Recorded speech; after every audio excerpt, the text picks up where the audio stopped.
Si fonga mātango fie ole fionga ia aio lupo tea, polu pale taonga, ta maiti ole ni foloa.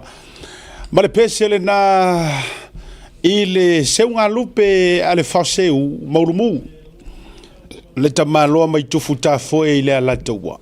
Male tamaloa mai fangaloa ya tua. Telea upu ma alanga upu ole atunu ue maua mai aiwa. Ta fulu ai tu la fale nei ona po ia ma fa fulu ai la to utanga o ma la to foi fatu ai ngatosi e la lesi upule o dongi se o la ngati la o fa pulo le tu alima o fa malo fa your favor ia fai malu o favor ia o malu le fongatia ia maleano ano ya ai ua usuina I fatunga e tamaiti te o le ala taua po le tamo le ala taua e wha matala talai ia whainga o ta alonga ia po o moka alonga me ia isa mo ia soia se unga lupe wha mai le tali tonunga o le atunu o le ta alonga lea o le se unga lupe po le whaiva o se unga lupe o whaiva o tamali ioe seu la ka mali I wa ngau war ka mali I nga ia ifo se tua mafa fili malai kasi de upu manga ia tatu fa anga nu ia nei amatanga o le si upu ta ua lea fa mai o le ngau ka inga o le seu lupe inga ia ifo se kua mafa fili malai o le ale me o le tua mafa fili malai fa mai o le lupe vai mumu la ngaya la ia vai ngi vaonga nganga le ku wa lo no wingo se lupe vai mumu ale o se lupe matua o se lupe aulelei de ki vai nganga le ku wa kelenge au ka fa ko kenge ki me ku fa fa ku sa mo fa mai e o la vai mumu wala mai soro le au se lupe mala mala workili o vaonga ngana nei e maua mai I faiva nei o le tunu a seu la pe ka mo fai e fe kuku nga I mungi ao ka siringa upu mo mai ai sa fe tu nei mungi ao ia ole nga ole ako male ole foi de ole mele fa nga penga fa nga se wele lupe fa maila a ka fe kuku nga ngai ai se wa kunga e se wa nga ai le I fo se ku ma fa po se lupe vai mumu ai fo nga o le fuia po le senga ona maua fo ile upo le tunu fai mai se ua sopo le manuvali iti asa o tamali o ko fi sila uku le manga ai ya o se aso fo ima mo singa me ka o mai ona sopo ile o le manuvali iti asa po ti se leanga o le mangua ia ale kamali ile ka fasi fo se kua mafa ai a seua enga ai o sofa ia e se iao o se senga o se alava se mangu o so vali ona mau ai fo ile ole upu fasa mo le na fa mai ua sopo le manu vale ti se le ke le nga nga ko ke ia ko fo mai la ia le ongo o ke ka mo fai e tele no atu le man nei o le fa nga ina e le fio nga ia yo lupu te poru partaunga o tala fa sa mo e fatu ina ini pesi fa ngo fie nga manatua ia fa so ngwa male tu folasa I le po falanga o le tapua inga lo tatou utunu. Ma I lava I leo soa e o le la. Se ia pa ia le sifo ma le ngoto le la. Ele o le ala taua. A fai fo te fa pe atu e amata mai le motu sa o manua se ia pa ia le motu tele ia o fitaui. A fa pe fo te fai atu e amata mai mamalu o sa moa ia I le fale niu sa se ia pa ia le fale tapa au. Mea etasi. Pe amata mai sa se ia pa ia si sifo. O le fa au so la ma le fa sifo la. E tu mau ai o le fa vava. Ele ia se vavenga ki koe au kalainga. Lei foi se vave na te toe puru mafuina pe na te toe sa ngole ina. Pa ia matofinga o Samoa. Le ala foi la lea. Ia, e le so ona o ia se tala asia ta fatilia foi malai faitaulia ma malai te tele e tu ta faitia ma tu ta faitoa ai. Le ati po niu o wale tu singa tu mua mapule o I tu au ma la taua a inga le tai ma le whaafonti tu lau. Ia, fatu a inga tausile na. Ai, sapaia ma whaafuata I ua ma malu a wana ngā ruenga le tua. O lo tau fala fa mai o le fala e sapai fa pepe ma wale tau singa Samoa. Ia, pa ia lea awa I ka le sia fia. So se fata fai tau langa, fioi o le tala le lei. Ma lo le ngā rurue, ma lo le matau ma le fefefe. E fa soa le upomoni, ma le fa maoni, ma le ame o tonu le tua. So se fata fai tau langa. E iai kai mea sau wai ia le launga makua pa kongu ia oi avai lo kafiki. Ave ngere kafiki ia. E ere tai mea sau wai le launga nga onga pa ia oi avai lo saa solo. Ma fua sia. Wai la vea. E ere tai mea sau wai le launga pa ia oi pounds. Onga pa ia oi koi pounds. Lale winga e ke musu. Le angala ua kango sa o mai a le au ngā le akua I lo mai. A vai e se fale mai kau ke o e avele stroke, e avele heart attack, e avele diabetes, e avele gout. E o le gout o mangkua le wani I o le au pepe o anai, le wani I e via fia. Mai, e o au ia a fai o ke alu menge o le mapeva, o le meo le cramp.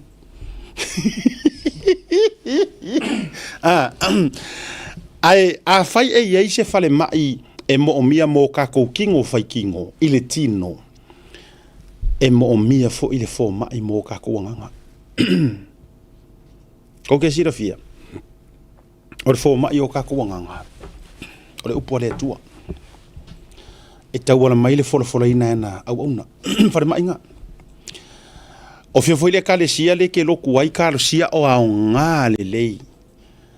Le ngā whare mai mo e. Le ngā o fionga le tua wha mai.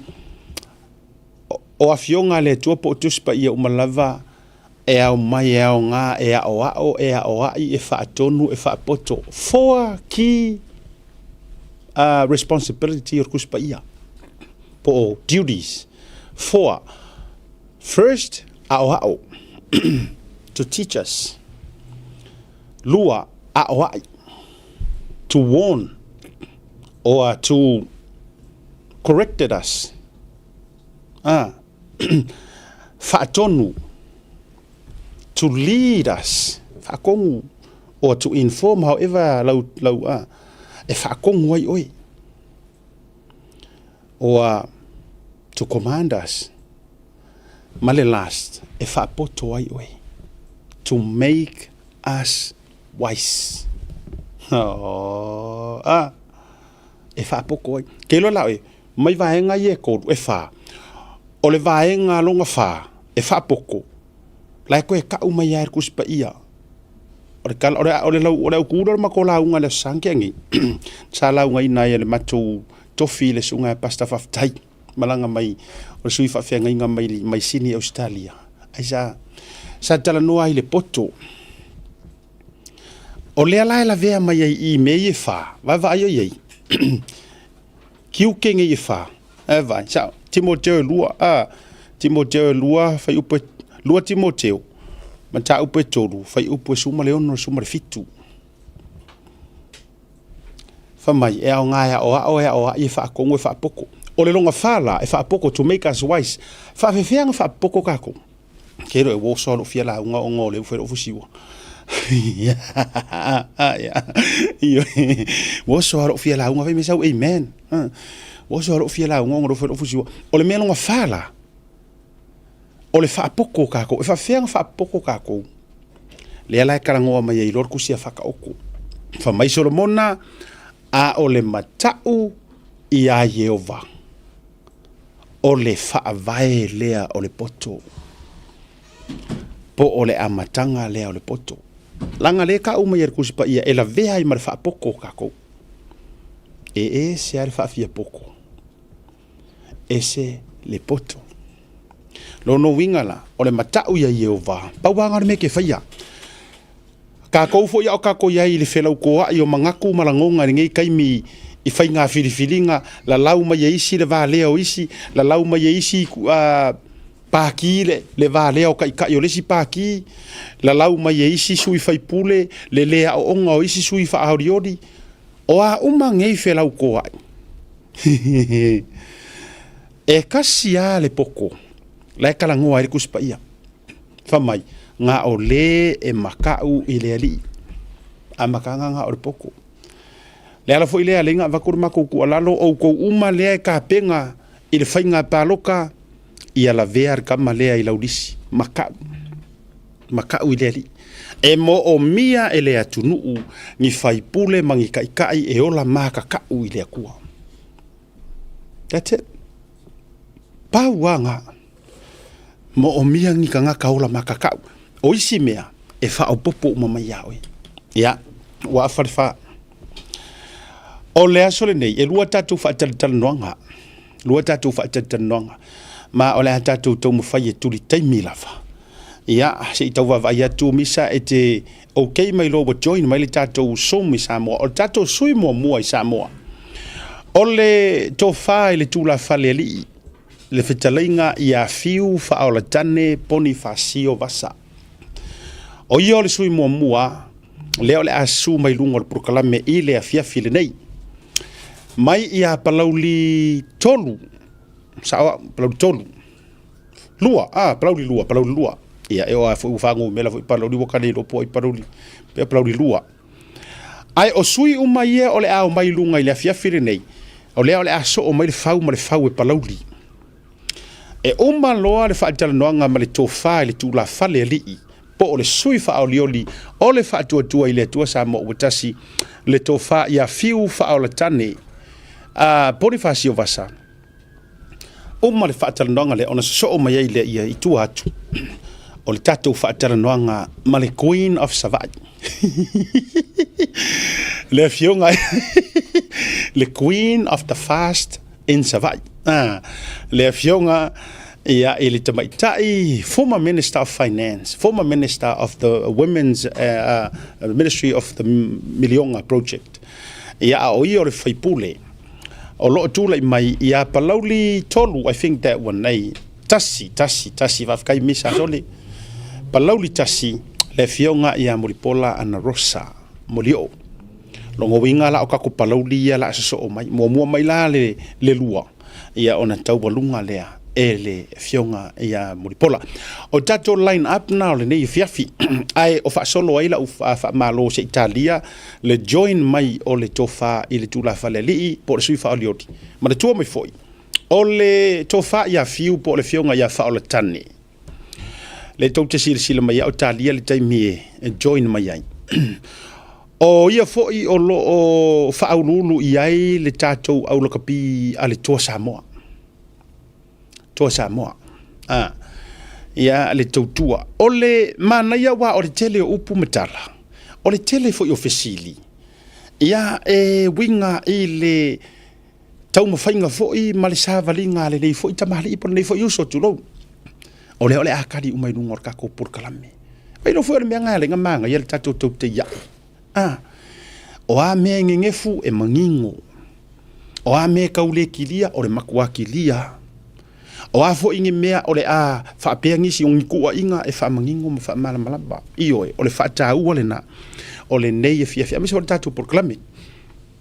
ia ona faasolo ai la ia lea ese mai ia tatou issues o le a mafaatalonoina ale gata i lea o lea e laualuga le tulaga o tuuaʻiga ma faamatalaga e le o lelei ma faasao lelei le atunuu o le tau te matamatauma ma moli mauina e Samoa e fai o le saua kuila e pa o le saua le fionga i sau faapiko ia fia me Naomi e ili taimi o vaenga ia a o maua le avanoa tau te le atu le malolonga au te toi fia faamanantu atu le tatou watunu u e faapea sa o feso o tai atu i Samoa i le teitai fono o ia fo i o le teitai o le vaenga faapufai o le faatuatua le atua sa mo utasi sunga lau le madi etoa ma o te lo fo i o le e tutusa lava malana saunoanga o le ua faamanino i tele o tatou roadshow leanga iai sui fai pule ia ua kaamimilo ia pia o isi sui mai savai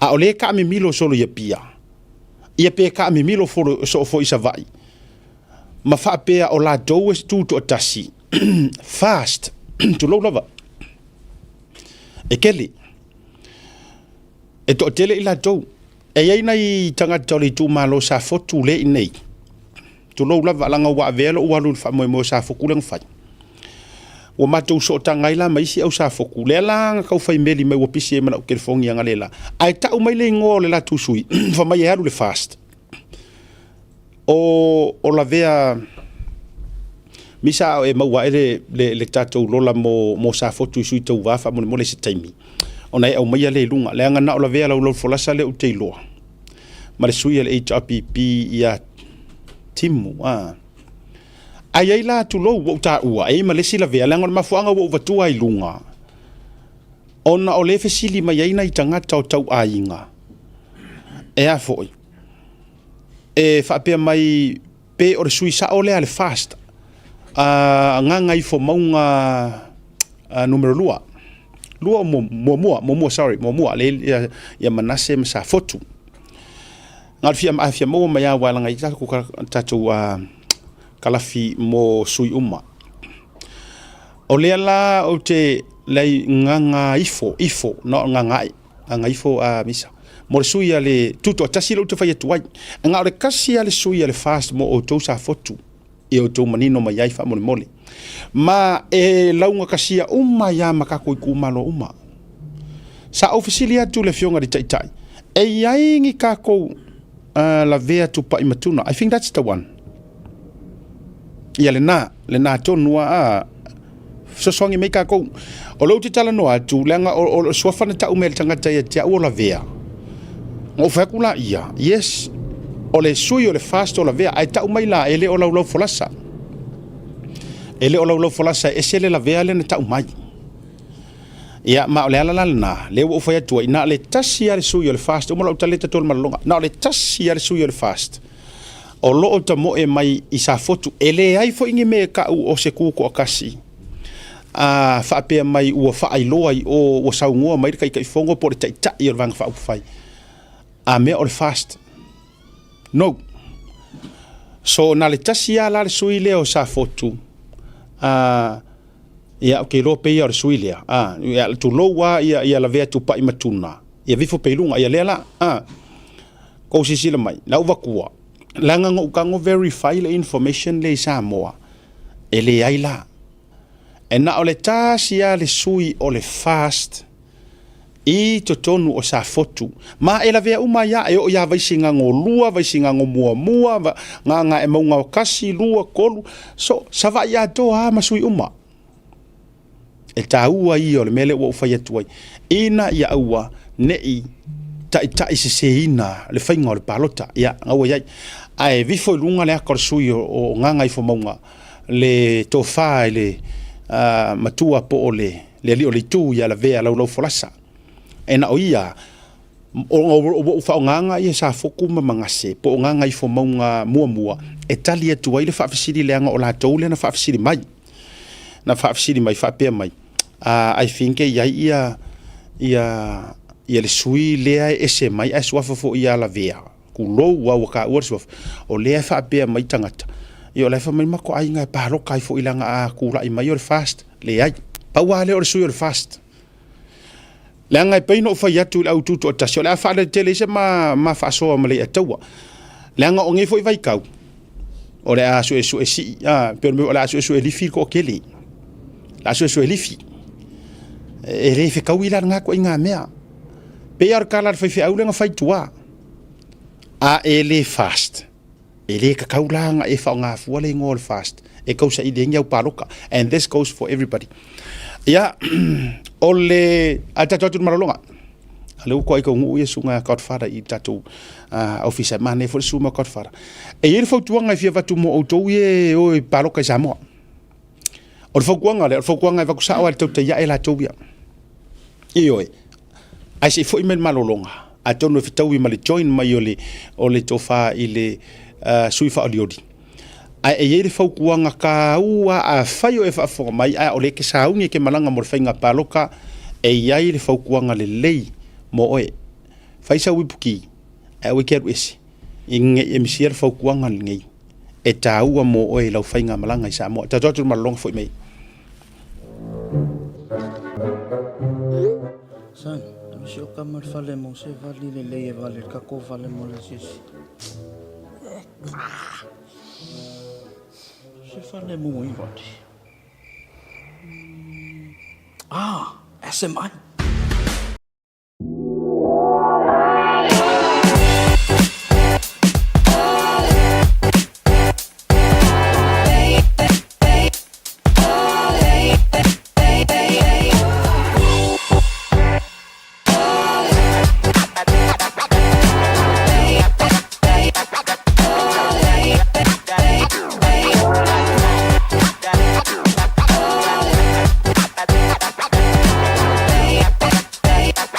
Malu le hatu o lo fea fio I au kila ni usila e tausa I dia di la e sa moa mo so se fa tasina e ala I alo ala no ese ba mi tiafo fa pia la e mo tamaita I mafanau e tasi lava le fele o loa I au kila ni e te maratuina le e Veni Pacific New Zealand I le Auckland International Airport Shopping Centre no Meratasi John Coulter Drive out of a tono la vole warehouse markau town I le malai vale le e Veni Pacific New Zealand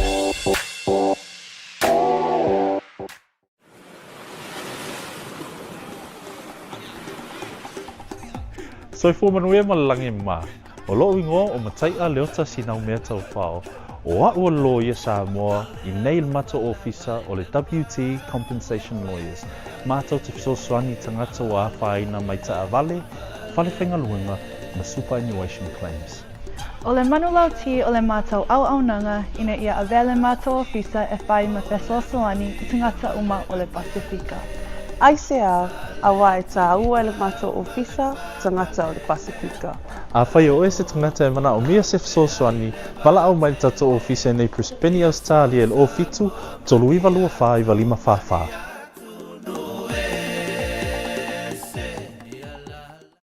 Affordable Funeral Services.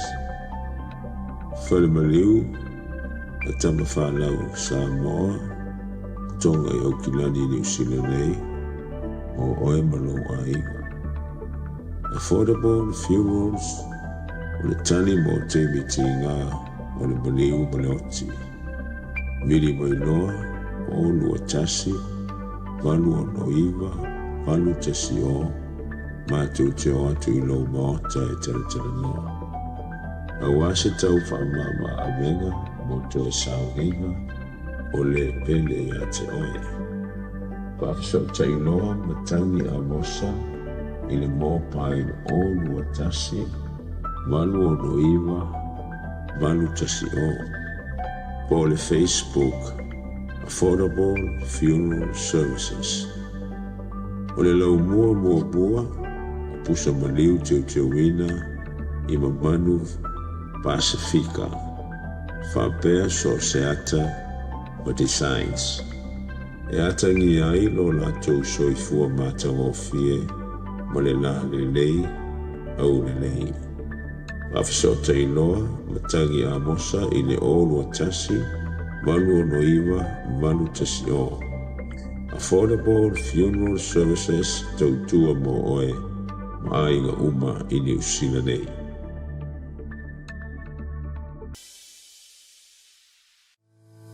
Le Quick Freight o se au nanga vave to e whaatuatuaina. a wā le la foina o la container po o so se whaamumoli e wā inga i Samoa. Whaafasota iwa au i le o iwa, tolu iwa tasi, 5 iwa, tolu tasi. Po le o waru se lau, 7 iwa 5, tolu 7 waru. Le quick free, au nanga vave, to e whaamari e lotu.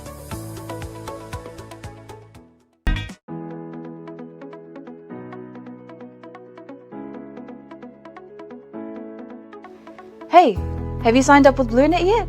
No? Well, let's fix that. Head over to www.bluenet.co.nz. When you join BlueNet, you're not just getting fast, stable internet. You're also supporting shows like Tautaiae, Breaking Waves, and Sports Salanoa. Your BlueNet subscription helps us bring you more content. If you sign up this month, you get $10 off your first 3 months. If you have any questions, call 0800 258 638. Join BlueNet today. What's up, guys? Lupe Soaina Auli, Joseph Parker here in beautiful Samoa. Make sure you tune in to Blue Wave TV. Taimi o le wati lea ua toe se fulu ma le 2 minute o na tā lea o le itu la lima le taimi a matou a o le ono i Samoa o le ae maua le mafiso o tainga i le messenger ma le fionga le sui whaodiori ai o lea e tau connect o le tau whai mai le kau connect mai a ngai te le roa I think it's their end walanga o le solonga le tatou so la whau au ngā o ngaseki mai au sui mamalu tatou waru lo iai Afi lo ia sunga ia kot fare lungo tatu pokalami. Pa maro fo se foi lo sunga ka pokalama. Siak ia fa pe foi ka ko pule ya fumono ya nai ia ka ko fisa silu a ko ka ko fisa ngepe. Iyo. A fa ka ngo ofu sa fo I hana ya maske fo kris. Ya Ryan ya pa maro se fo mo ko su ko fio. Ia pa pe fa fonga ma si la sa mo. Ia, o le nganga tonu le na ta ape atoa le tātou mitiafu na matua tumua nafi. O matua ta ape wala ki vole vave kapungi o kako ofisa. Tai au, toe whaupopo le tātou wa... O ai ofu so le ukauri. Walu! Oi ke hin kauri elo. Sore, ele makua. Ele. Ia. Awa kola so fo fu asa wa ke pa ka lo fu. Ai fa mai au la mangi ka. We o ta. Ora kala. Ke lo la. Mai ingo va ku fa ba ai re ka e fu. Mai au lava au mangi kanga le ofu.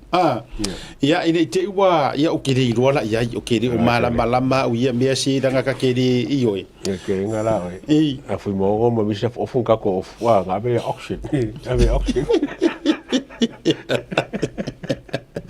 Alanga ioi. O le fo ie mo mi mo wal fisili la ngafa mai ai se ana le na le ofu mai ese ofu mai ai se ana le ofu mai ese ofu Godfather. Ia o fatula ia o me la lena. Ia e o tele loa langa o Godfather tau steady fa. Okay, o fu lo ngal lu se lo ka fa ka we. E o fu lo se lo ka fa ka. Ko pa u nga ka. Nga ho ka wa ba ka. Maka foi auction le mea. Maka kula lu se la. Ia o le wa te tau mawhaia tu lava le link a sisi na mai o le te tau avatu lava o lae so tai mea le fionga le sumi manu ia au te lona sisi la e misa na ua ia se I fisosoniane na le tūlanga o le conversation na uwhai atu e fiso tai e malesunga ia le fionga ia whaotane pon to whawhiu pon whasio ia e fisosoniane ai le join mai le tatou link o alu le tatou proklame ai o le si foi fata o le suma o le faipule o le faipule fa olioli ma tole tu malo le tolu sui o le fast e tele ala e vaenga mua foi se mai se update o le tatou to Samoa walanga makaukia ka ko au de wo ye wa I makaukia malo ka ko oh so le wo fefe ya vai le fefe o Oscar ya mana mere o kura I mai ai e malo o ai ko ka sui le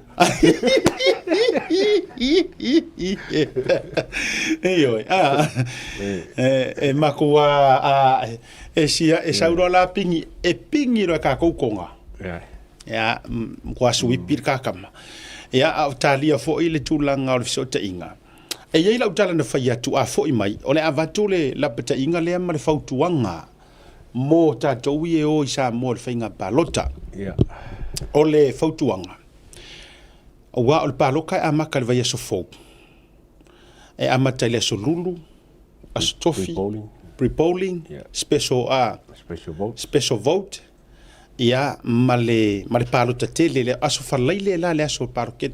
This is just from me asiata ke lo foi was finga ngalo le pos fato fala inga ale sunga le ata wa mo foi vatu santo lalo o la utu lalo e vatu paloka les falaile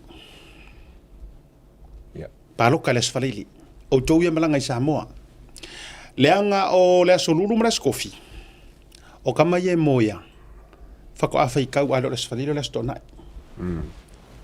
eu leva kusawa iyo nge ke wa ngau kele la fa pe mai la va vealu si fa ke a ngore o ke popole le pisi o ke popole le la nga pole ar pisi male e alu ase ya umale ya il balota ai mole solulu as tofi le pre-polling e fa pe foi special votes foi le voters ya o kamalanga e uma fa pulo siol o kamanga e muri a fai kau ia wa kau mo mai le fa di loriro le fai e sa ola futonga le mo fai ia e mo ia kamanga e mo ia wa ke le lo ko fuanga pe fa pe mo pre-polling fai kau le fiafi pe mo pre-polling ke o se mo fai nga paro o le na mo mai la info mai Samoa trustworthy information e atangia mai o special vote e fa to a fai tau i le aso tona. Oh, yeah, okay. E whako a whaikau. Lono winga e paroka i rea so lulu po le so kofi. Ya. O ye se whaku. O tine whapeu te whato se si tu. But just to be on safe side. Paroka les whalili. Tamanga nga uma. Whaikau i oi. Sio le pusa paroka me uma. Nga ole au lalka uma me scrutineers. Le whaikau ia. Sui mori mawinga e official fainga paloka malo saua ya kaminga results. Lono winga la ya tangia mai. E nga ole aso ko anga ia. E fako a faikau mai le unga o special. Paloka special voters. Ole tu alalo na le vatu. Eoi. Ya langa ole kau ke kapisa me le o komisinga o fainga paloka e kolo pulo ai le anga tu na o le lua mai mawe pe nga o le lua fo fonga o komisinga o ia fo e fea ngai ma le main ai ia la kama mai disko yo ia kama fo ia le ai fio ai fo inga fa ale fo ko la lo kau fai kau ku le si fa la le sko ia kau fai kau la so le fai ia abe se fo singaro nga kele o ko mai e te tau le o se me tau pa una le information sa o moa o tamana fa to afai tau ile aso to na wa ko ma wolong results whether fa to afai tau le sto na pole ala vale meaning o na me ma wolong na unga le sto na ia ole kulanga nga longo winga ai fia na wa o ia nga paloka fai kau laulua as flele Friday is your date kawa ia lena awaina e aru e ko fa pe we por me o fai kau mai la ka paroka o count la ka paroka por le lava ia ai ile fa maunia ile fa matalanga na mai o e matua world card dama marupui puia ia ai ole upu ale ole moya ole upu mua nga fainka falili ani le to se quero la fala con mea la wisa mor que ia ole upu le ole moya ole upu mua le fale nga mea le yengi yes so le winga na le na faiatu aso fala ile ia asparo karnga mo ka ko yo ki fa tatou ia tu fafo ono sa ile le te palotai ia a ole ioe le fionga i komsina ole toi fa tai e vaturi komsina fa inga palota ia male matanga male ofisa enan o fa tule etua ole mangai ole mangingo male lengi ngefu o me ngi kai tu va vai la ia le ua fa ka o ko isi sui le ka va se fe ai le me ole wai fa o kupu mai le si me fa aru fa ko fo sa ole ol plan la ko yo kwa mangai la al fakingo ngare ka fa kari peo fa kasi le plan mal fakingo ngore ma fa nga paro o lea e fatali le sui mua i runga le prokalame. Au te lope na maua. Le video ua whea i nei runga o le social media. I le tūlanga fo i le whawhisilia se tasi ori i le ana whawhisilia. E winga i le roadshow o le sap. Ka kia ia lau ke le fia focus e ngari ia ele worth fo i longa ingoa i lunga o kapur kalame. Mana wa e vainga ia ko inga fesidi. E fesidi ko e kari. Wale ilo e nga e whalongo longo. Inga wo whalongo longo. E fesidi ko e ngofo ko e kari. Ya o tatu va ai milala nga ele worth ele au nga fuale. Ai se ka focus ile kali mai al palmia.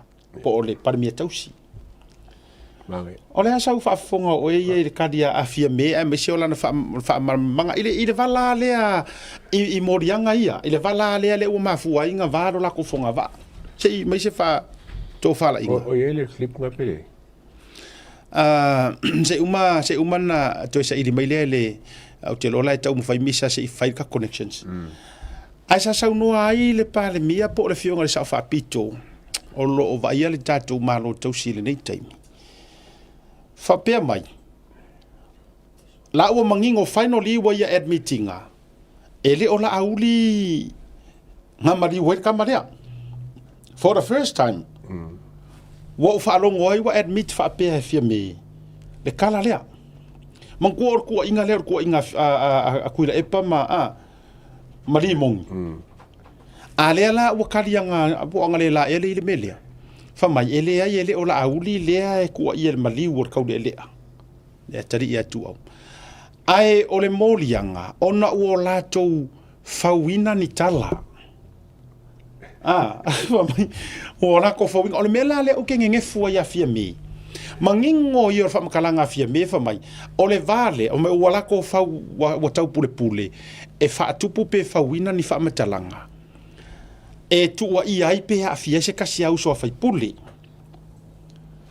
o ngā aru leo langa wha makalanga ai wha mai le sa unga lo matua o lea la ua o e whai le mea lea ua ngau e whai wha masingonga ai wha solo e ngari wha masingonga lea la ua aku leo malako ka penganga ai o le kaimi e whisiri a koe wha masingo i le tu te tei o le kuke ke ele ia e au mai la ko ka penganga ma fa maungianga ai fai mai safia kadi au le fa kangala to ele so I think fear me has got an issue le mele ala sa o ia le or kalifua ele se modi angal vanga ele se mer en kalifua la oli mal la ko vanga mai e ke ola vai o strategy nga alo ia mo ke si nga fai o le ke kai mo fam singo so le la se me la ya fu ye el kalima le kalia vanga mai they don't require ele requiring a kali a foi la le tu fai atuai but ile mafau o fia me o le mafau la ye fia me ele fe kawir me ngang fai la auri malang vainga so she does not believe e penga ke le mala be foringa moskanga kai le mala e procedure fa masingonga I wa ngai so singo e but then she's a leader whatever ka mala ngai mea no e sa le o manga yo le ka ke fa so yo e sa ai pe foringa mai you know or ku ainga fa seala to low level e taua or ku ainga fa seala ale amateur ku ainga ka fu inga le ele mala but from the top person in government ai peinga ki criticizing le process ai kan fai justify langa melenga fai ala uri ai sa oi e kon ku pa ngai fodinga mai ko structure angkat anga fai fase le ngalo ia mal fam singo le fase ya me fase foi ala uri fa pe e pure la uri ngame ia ole winga na le no te fai atu ta ita tu langa fo ilea e pole mafu ole winga o ale no fai atu le atu ni manatu fa so au ta fa so au fa kalile le kasui saurunga ole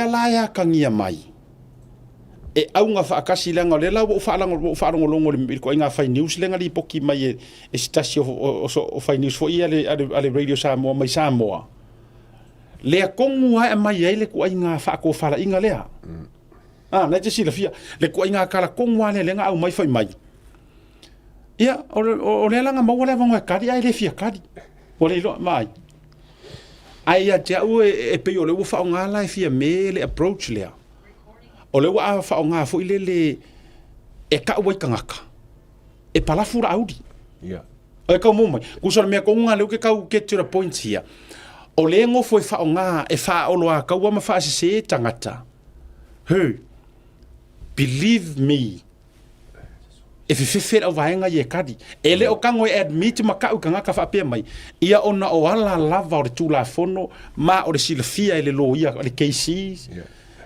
ele o lava ngai me o kadi e fua lenga ma fa pe ia wala nga kadi pe fa pe o moli ele o la ko kadi o mo nga ba nga ma la mo nga lo ia ala uri e ka o ke kalifu e la me ele ka ko kalifu ma nga o instructor ko fam singa kalinga ko kalila i a ole sila va henga o te atai ile fainga ona ole tulanga le na te fa ala wiloina ole fa pe mai ko se folinga mai makua i ma o fa fia me ka i ka penga nga leo ele o foi se ala a foi a fa mai ia lento vai na matua ta pena leo wa aku sia pe sia la menga lo ya lo la menga le fi nga wo fam singa ka kali lauri la menga le fa sia o le fa sia la koloia la koloia ka nga akiu e il fam singo e ka kali ya lauri ya le na ole vaenga le tau va tuai ina ia manino le tato watu nu ko foi mai le la utala nga ila na fa manino nga matua i obvious lava walanga anga o kuai anga fa pela ele ka fa le anga ma lokole anga ka fa fisiti se mangu anga mamalo nga mafau o le manga ia yo se ko counter question foi le a back up question a follow up question manga ia yo langa ko fisiti wa anga wa e kali mai ro fa penga o fisiti lo yai o le ala ya kangia mai pe inga ua kuwa i mai he limongi la auri kuwa ia koe la auri limongi whakai ka inga ale la pia kangia mai e ke ku ya limongi awa o le iai wha makalanga iai o so kanga wha arekingo koko iwi maango ya limongi mai a mamanga ilo mafau e ke alu e ke fesiri sao e fwa i fo i le tua manatu mafau ngalele ia e ke fesiri sao hai e alu ngai malo fesiri kau wha aleanga ma mea uma e fainga ka ia nga e koe mawangi manga kurelei e koe fai e sau follow up question o le mea langa ngangkura i mai e o le sila mea e nga kele i karia wau kele i whaarongolongo umi pengo nga karia la resi pātou le fesiti le a fia i roa manga ia anyway ia o nisi nei o vaenga mai le ofisa o fainga balota wa manatu e to lau watu o talia fa malulu tu lava o le ai fai ia fiso ta inga male to file tu la fale li por sui fa oli ya fiu o le lava ilunga le messenger something is wrong tell lopo wa ma fo isia wa ese mai fo ile le tau koneti mai o le to fa ya fiu ia o le e masani la volta to sum lava le ai se i tato atu mo nei vaenga ia mo le tirona i noti ia e taua mo le whaafonga mai a Samoa e winga i le palota ia tau o vatu atu nei vaenga ia a tonu e tau mo e fo isina whaamani nonga mo nisi o la tau o le palota mua o le asolulu sumare fitu lua filu sumare lima tatala fa le palota i le iva i le tae au tapunia i le fā i le afiafi e tasi le fa le palota i tutonu o i tūmalo mo tangata palota ua resi tala mo le palota mua le tūmalo lua mo la douna talo sanga mo le palota mua e nofo i upolu ai palota i se tūmalo i savai e whaatino latou palota i le fale taalo gym numera tasi ma le gym numera lua i tuana i mato. Ka ua kele le vaenga lea mo outou le whaafunga mai. Tolu. E le aini talo sanga mo le palota mua a se tangata palota e nofo i savai ai palota i se tūmalo i upolu. Ka ua. Fa e tapunia loa le fale palota e le tatalaina le pusa palota e faitau palota ae momoli mai le pusa palota i tuana i mato e malu o le malo i lalo o le latou vaainga e tusa ai ma le aia inga o le tūlafono fainga palota luafe sifurumreiva. Koe whaafonga mai. E tapunia loa le fale palota, e le tatalaina le pusa palota, e faitau palota, ae momoli mai le pusa palota i tuana i mato, e malu o le malo, i lalo o le latou vainga, e tusai mai ainga o le tūlafono fainga palota luafe sfurmareiva.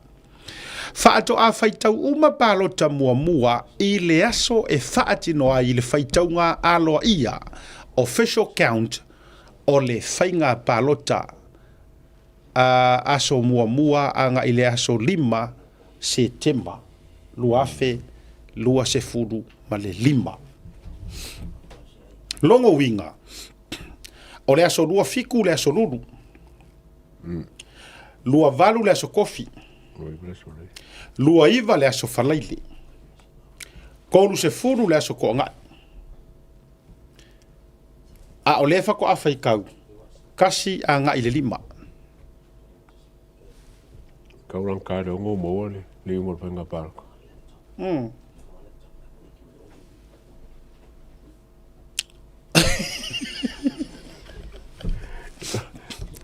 Le ba no mo fiku ka fai lole le nga park. Alanga o le tala no vai. Se o koe vai ko i se koe misa koe mai ai runga va henga si vala lea. Langa o le tele o mani no ai. Ai koe si sira fuila. O le fa pe mai. Fa to a fai tau uma palota mo o le kala ngoa i le paloka mo le solulu. Pre-poli. Yeah. Fa mai fa to a fai tau uma palota mua i le aso e faatino ai le faitau ngā aloa ia official count o le official count faatino ai le faitau ngā aloa ia o le fainga palota i le aso mua anga i le aso 5 o Septemba longo winga ya kangia mai sia kako wa mio pe afa pe esa o la wia fa le wairanga i le ongi kaimi e le o se kaimi e melea o aso lono winga e atangia mai o sia kako wai aso koru kasi la so sa la le ko va kur karenga e afo e koru kasi aso longo winga aso mua na so ngafua a nga ile aso o sa onga le fa ko afa ikau si ko me chama manga wulu ma sa so manga ko e uma la so le mo wali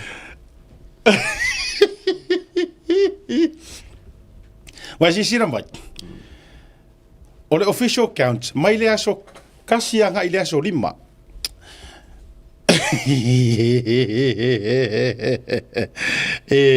oi o le kuinga mai nga le la ka kon sei esa o ia esa o le i umar continuation o le vai nga le esa o ia le foi le nga la ka mo ve se le ka kanger vai pup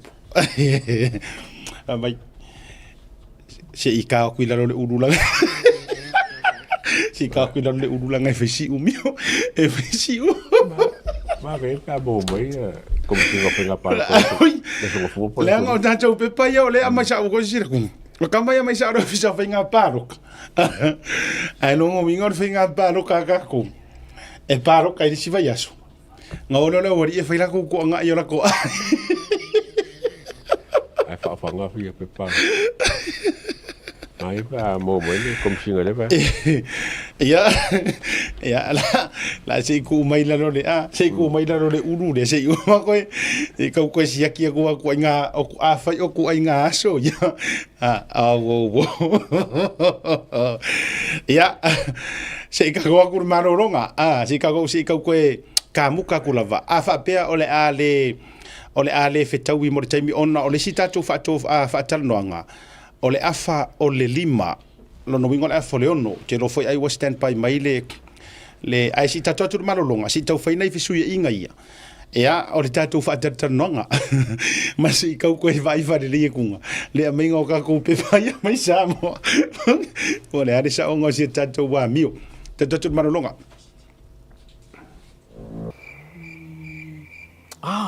SMI.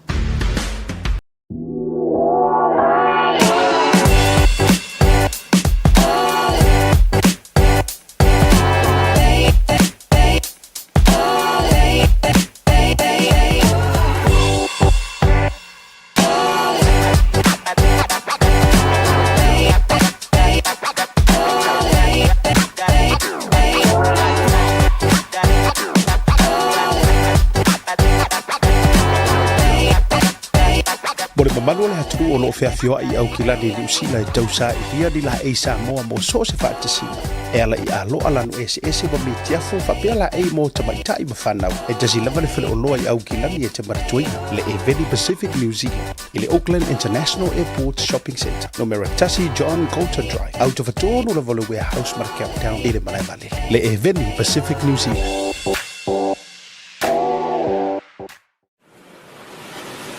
Affordable Funeral Services. Whalemaliu, a tamawhanau Samoa, tonga I Okilani New Zealand nei, o oe malo aiga. Affordable Funerals, o le tani mo te mitinga, o le maliu maleoti. Miri mai noa, o lua tasi, valu o noiva, valu tasi o, mātou te o atu I lau maota e tala noa. A wase tau whaamama a venga, mo to e saunga, o le pele a te oe. Whakasau tai noa, matangi a mosa, I le mō pain o lua tasi, valu o noiva, valu tasi o. Po le Facebook, Affordable Funeral Services. O le lau mua, pusa maliu te wina I mamanu Pasifika whapea so se ata o designs e ata ngi ai lo la tau soifua mātanga o fie mo le la le lei au le lei Wafiso te iloa matangi a mosa I le olu a tasi valu o noiva valu tasi o Affordable Funeral Services tau tua mo oe Ainga uma I New Zealand nei.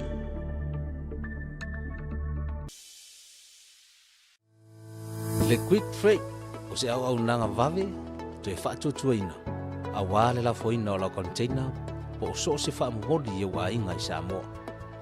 Whafsautai wa au I le o iwa tolu iwa tasi lima iwa tolu tasi po le ovaru se lau fitu iwa lima tolu fitu waru. Le Quick Freight au nanga vave to e whaamari lotu.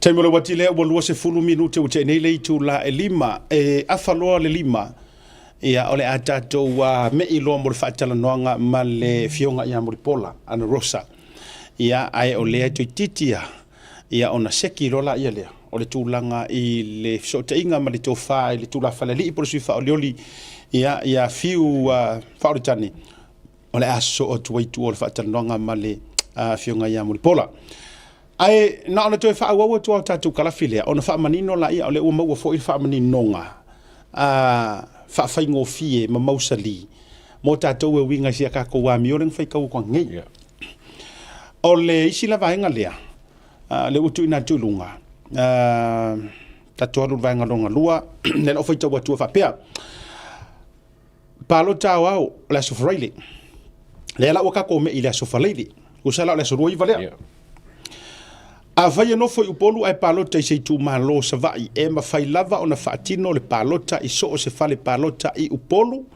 po o le anga i mai le fale ta alo le gym numero tasi ma le numero lua i tuana i mato e fatino ai lau palota a vai foi no foi sa vai ai palota i tu malo i upolu e ma fai foi ona fatino le palota e so se fale palota i sa vai po o le anga iane i le mauta o le meto tisi a pita o pisanga i sale lolonga e whaatino ai le palota ta ua me lea. Tolu.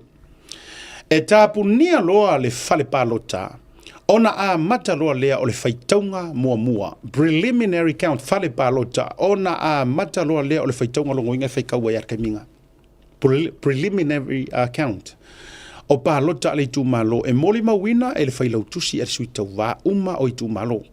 E mai ale faitaunga mua ona toe tapuni lea o le pusa palota e malu o le malo i lalo o le latou vaavainga e tusa ai mai ainga o le tulafono fainga palota luafe se fulu maleiva.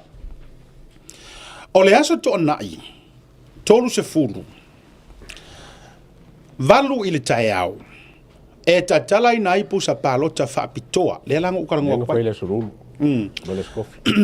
e tatalai nai a pusa palota whapitoa e whaavasenga te utusi i tu malo o lo palota ai le tangata palota e moli mawina il whailau tusi o sui tau vā le ngā ruenga lea whaato a talai te utusi ma whaitau le palota mua i le vaiaso e whaatino ai le whaitau ngalo ia official count. Wow. Kusa kalai whaavasenga mori mau le whailau kusi ai whako a whaikaua i le vaiaso le a maka i le asonga fua o le whaitau ngā aloa ia e a mata i le asonga fua si mua o se te maruafe rusu ma le lima ma fua e maea i le aso wharaile lima se te maruafe rua lima o le whaatinonga o le whaitau ngā aloa ia ele OEC e moli mawina e whailau tusi o sui tau wā mua faitau palota mua ale tu malo. Lua faitau palota whaapitoa ale tu malo. Tolu, toe faitau palota ale tu malo na faitau i le aso wharaile lua iwa o kuso lua whelusu malilima. Taununga o whainga palota wa o Samoa. Ai makere ior kau unga. O le ala ua kou mangingo mai. O le aso whalei le ala ia le main event. Le ala la le ka hau wai vai le manga ior ka whaukuanga nga aveda amkanga. O le paloka le iles whaleili. E ka kaunga e paloka ai, o e fo ile ke malanga i Samoa.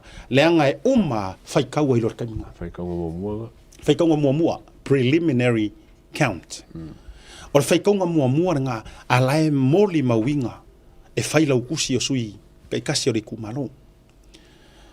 Longo winga la or kamale e whai le aso lulu. Kamala nga e nga o nga avifo a whaawasenga i le aso ko ngai. Ai whako a whaikau i le aso ngā fua. Special vote. Whako a whaikau i le aso ngā fua. Lono winga la, o le piliota le sapela mai lava i le tūla fono. Kasi a ngā i le lima. Whai aso a koa. Ai eiro kare kongonga le atua. A uma i le aso mua po le aso longa lua. Sign off ka ko winga. Ia, ai whailo marka ku whakaukunga. E atangia mai na. Me ilola i alvanga le taunu ungar whinga palota o Samoa. Tu foi lunga misa fa mole e moa e mai aloa le faitau nga aloa ia o palota ai tu malo i lima sumaritasi ona tu ina tu le ilunga ole upenga ta failangi ale office o le OEC o le Office of the Electoral Commission taunu unga por office of inga paloka taunu unga o fainga palota ai tu malo i lima sumaritasi lua ina ia tu sai mai inga o le tulafono whainga palota lua fesu mreiva, o loo whaapea i to tonu, o le se fulu wha aso talu ona mae ar whainga palota au, e toe whaafo iai le polo inga i le ao ma malu o le malo. o le aso ngafua valu o se tema lua afe ro sumarima e fa'afo iai e ko mesina o fainga palota le polo inga return the writ i le ao mamalu le malo mo lana malelenga e tuuina mai ai i le atunuu o sui usufono wa filifilia e tu malo e lima sfur martasi e avea ma sui usufono o le pa le mene i lana paia inga se fulu ma le valu o sa ori la o fa'alo mali mo ke ro foi o ki foi ro fa'alo ia nga e la tatonunga ai tatou tele yo atu e fa'a feilo ia le tatou le fionga ile faipule fionga ya muripola au te lola le na wa vatu uma so aso falaili aso kaua le atu lua sumariva that's the main day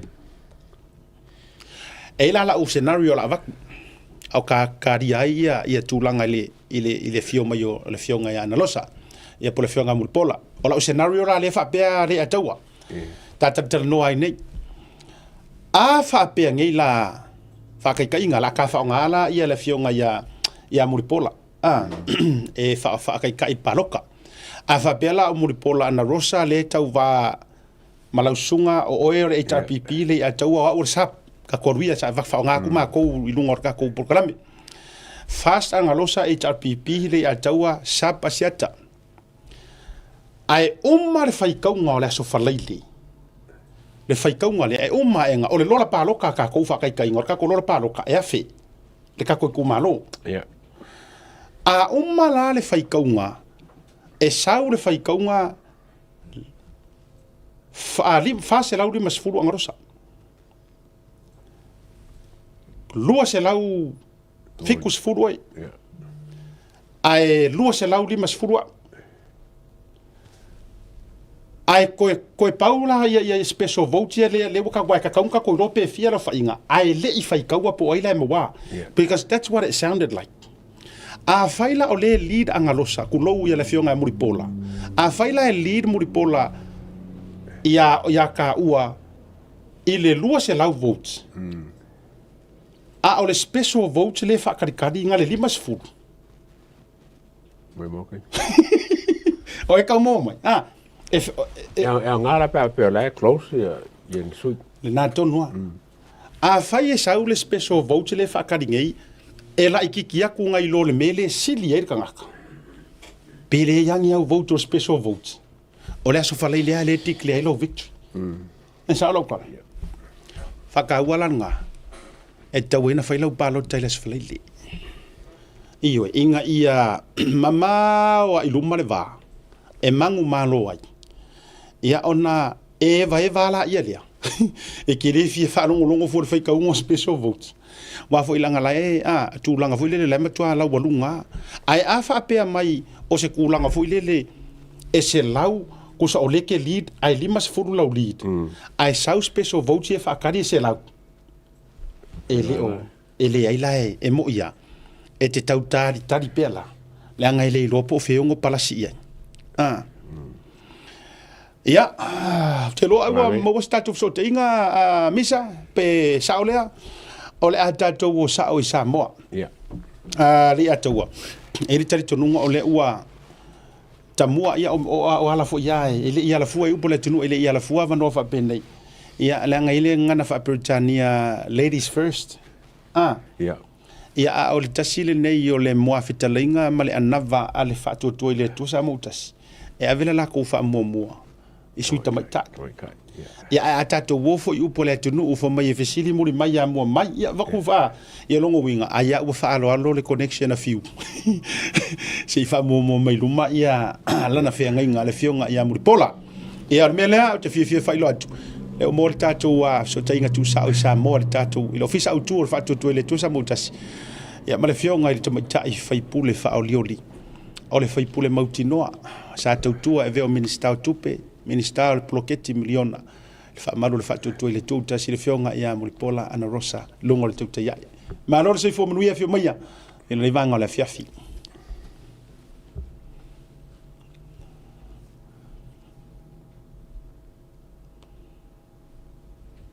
So whai ale ia tau. Ia, tau tai ia e whiau mga ruenga nei asu. Mana i o lela whao ngāle o kalangi ia.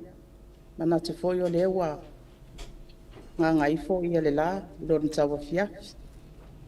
Ia ai a malo soifua, a malo fo tau a ta.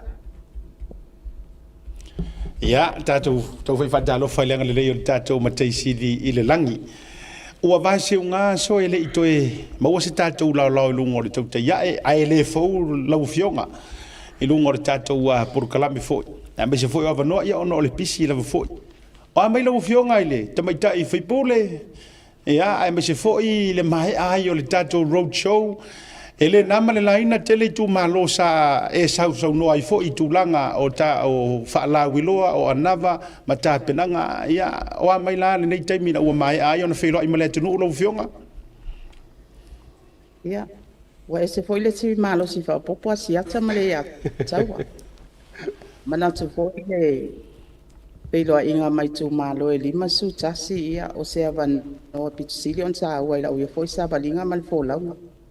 Mana tu foi fa pen na se la ngona o suita ba uma lava o lo ilalo fa malo tato fa tu ile tu sa mo tas ia ai lo le me uma asiata male ya tau Malo fa tai e sau fa malo o ke ro le va tasi le sui o le vana ta fa tali se ava no ai to e fio mai lo ngol tato por kala me sei karinga ingi so ka fsi fanka le ka o kele pa kai o fe lai foi male fionga ya mulpola mo ngia mo ka wo fo i ka ke felo ya fa fo na ko sa forsanga ya bes foi le i psile kwa ko ngia fiafi a fa kai mo la noa mulpola malo fa tai la ka o sa o a la fionga o le atato fa si u mai pe fa si wa ia nga i le tu malo ma di mai lo finga a wa kele ina la walunga le a mai ngol fa ai la wilo le au mai ele HRPP manisi fo yo le sap manisi o vaeng fa upfai ia ai mese ale sap o le sa ko nga lu fatasi o le tūlanga le tonga tar so fuanga o la fisili ale o ke fi fayak o le wa ko ala langa ngai o ka unkar so fuanga matulanga uma o yelo tatu butunu se ia mai nga yesa fa ko fala inga e fa mani no ai le vaenga lea o le tonga ta o le soifuanga i to tonu o Samoa e kua inga le fast o ai e kua ia ai a fai foi o kupu pe ele o kupu e me fai ona mai se fa mani no ngai lau fionga le vanga le ia fa tai siata ia mana te foi le ise el tale fesili ia fa talo fa tu le malo Samoa lo mawo mani po kalame anga ile tali le tawo soifuanga ia atonu ele to po mala e o le iwa suli ia o lo whalangolango i tato. Ia e pe o le alaba o lo lifa whalangolango i atunu i fafo. Ma e le aise au wala mwhai in control le tato ia tau o loa. Le sawa ia mai fafo. Manatu foi ia atonu o ina o le alaba e tau mwhai ia i whama i tele nei o miliona tala ina ia mautinoa. E lava le patinonga fo ia mai se fa mo ia tatou tangata i mea lava i whai ona maua lava i o tatou lima i te tono Samoa nei. Peta i ane o le tele o tatou a whongatau mafa. E pe o le lava i le lifa whalangolango o tatou. Ia ila ui foi taimina o tūla i mai ai le mtanga luenga o tupe. O le tele o tatou tupe te tongi. Ia e pe o le lifa le tongi ina o tatou pensini maswau. O le pastelele ia matoi fa popo atu wai matau o loa le fa lango ye tato ile fa pasene ina lava o ke lo inga le iwa lima le iwa sfulono pasene o loa le o le fa inga na pasene o lo fa lango ye tato ia tunu fafo ai a tato tala no fo ilai tu langa im fa ye ona control le tato le tawo so fuanga tato titi lo tu langa o fa tino e tato fa la blabe tono Samoa nei le tu langa lava lea ia ngafa tau li maina. E le mwhai fo iona au mai le tamau a inga le tangata e sili atu lon tamau a inga. Nai lo le tangata o le tau faso sto lon tamau a inga. Ato no tu langa lava le na e pe e te tau lava ona a pai e le fofuanga te tau a tātou lava le whainga o whaalawe lawe. A tonu fo i tonu mtanga luenga tina amata mai tai. Ia e iei lava le komiti lava le.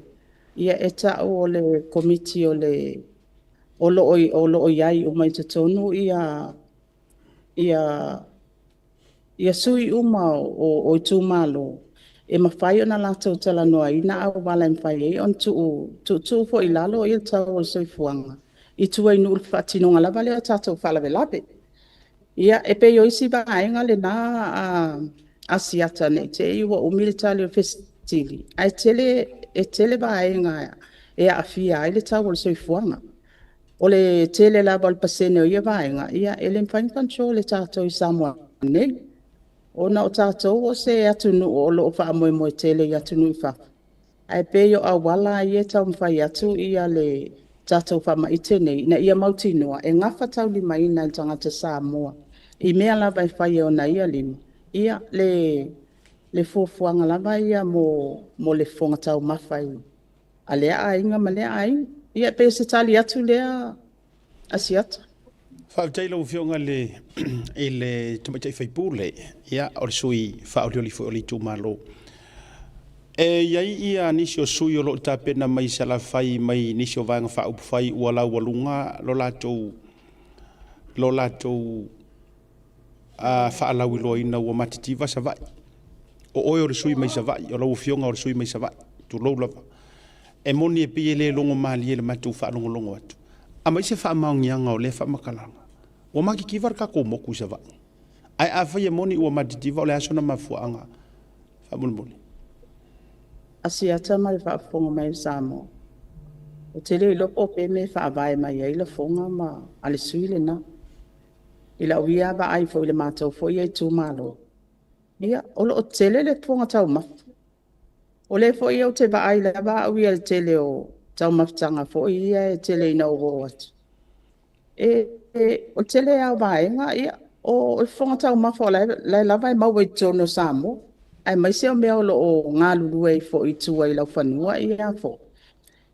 Ia, e mawhai o na i le fonga tau mawhalama ia o lo iai tua inu mala le whanga i lau ia ai. Ia, o lo o maua le talo, o le taamu. Ia, ai mai se i fo i o le mana o mia se miti ia, o lai ai ia tātou pua atu lo wale ngana. Ia, se ilonga lava la ua mana o le tamai i se mamoe. Ia, o nā la e tāpai loa i, o loa i e awina mai fafa. Ma peye mai tā wina ai. Ia, e peye e lilifa lava ia tātou tangata i o loa o loa awina mai fafa. Ai o au ia siata ma le atono le foiwa o mata atu i la fonga i. Ele se mativa i Samoa. Tātou ba ai fo ia tunu i fafo pe a tātou fuafua ina le upule mativa. Ia, ele ise o sa iliso na ainga e moea. So fo tangata Samoa ma le mea e malona ainga. Malona ia foi pasti no manga. Paula ba le mea e ilo wale ngawhatau li maina. Ona ua whatino pala belada. O tau mwhaile tangata e le labal tamau ainga e au sia foi ba ainga e le o mawhai o na au sia le tamau ainga o lo iona lima. Ia e pe o tūlanga le nā ai o te le au wai la fonga ia pa pe o mativa le atunu. O tātou masani tātou tua o lango mai tia sa. Ia, e le i tele na wha moe moi o loa mai fafo. O le alaba sa wha moe moi o loa laba, o le alaba sa tā pena la paitono ngā mai le ngā tai whale o tua i lau whanua. O mele nā sa ngā whatau li mai nā i le soifuanga o tina ma tamai aso ia. Ia mwhai o na Pātino ai foi la tau tiu te ia inga. Whaftai mutpola wa e alanga o kukuri lo inga mka upu le mutpola langa o le maalosi o campaign le chapipi le mele o kaukar soifuanga. Ia mangkua foi ka koi fie ke le mele whapea ia e sao le leia mo kauka. Ai ole whangi o lako fufuanga whapea vese TST mai me ia. Ere ke le se TST a vese pa le mega le VST o ko wa ai o ke va fau e isi si va nga mfa subsidize le JPP nge me ala nga ofa ya ko fio me pa kula mai ko ki a for ka pusa ma mo wa ku le ofa mai e wa ingu sila e kau ka aku mako ya ko ale kere ma mo ngi kere ma mo ngi sila pe kau ka aku mako lo ko ole ring of city ole la ku i la ba nga la ia le cost of living po le kau so fuanga ai pa wa me ye ku i mai pusa ma mo ora fonga ole mo pusa pipi nga se pipi o me e fainga nga mai sau kuranga foi le e kau kirkiro le se justification foi le ole mele ka wa mai banga le afor ka ul pusa ma mo ai le kai mo le kai ka foi ka ko foi merga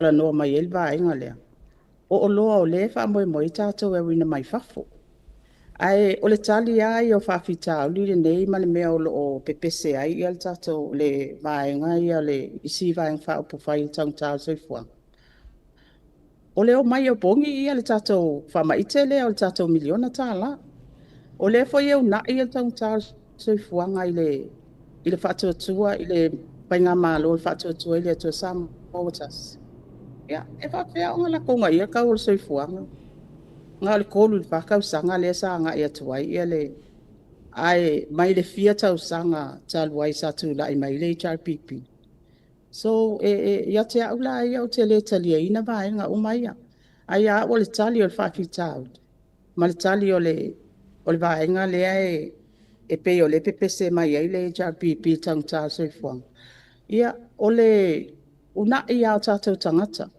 a tono se tasile na ba nga o lo o yaile ana batau ale fatu tu ele tu sa motas o le tangia ilima o le titilo i baenga o mai mafa ayo nga fatia la vai tu inu umala la fanga ia atono baenga le na ma o le anu fale fo le na o le ana batau le ia mafai on tato tangi ilima ma fa moe la vai me fai ona ma vai tato la fanua ma o le aunga ato le na tato wati na ele nei e yei foi mai nga o lo nga lu ya yei sim tanga le nga pe ona yei tatum tanga le nga le o le Ministry and Commerce and Labor MCO titilo lava ia le tam fai mata itu ia tawo o loa ato no isi tiute na mamata fai yo ia mato te o atu ton ia le fati no ia vai nga uma ia yei le manatu o vai nga uma ia asau i maau ia le whainga malo pia whapea po le ase tali o le whainga palota ia o le tele i o vai nga wai a tato volta o soi fuanga e tele vai nga uma i whaion tilo iai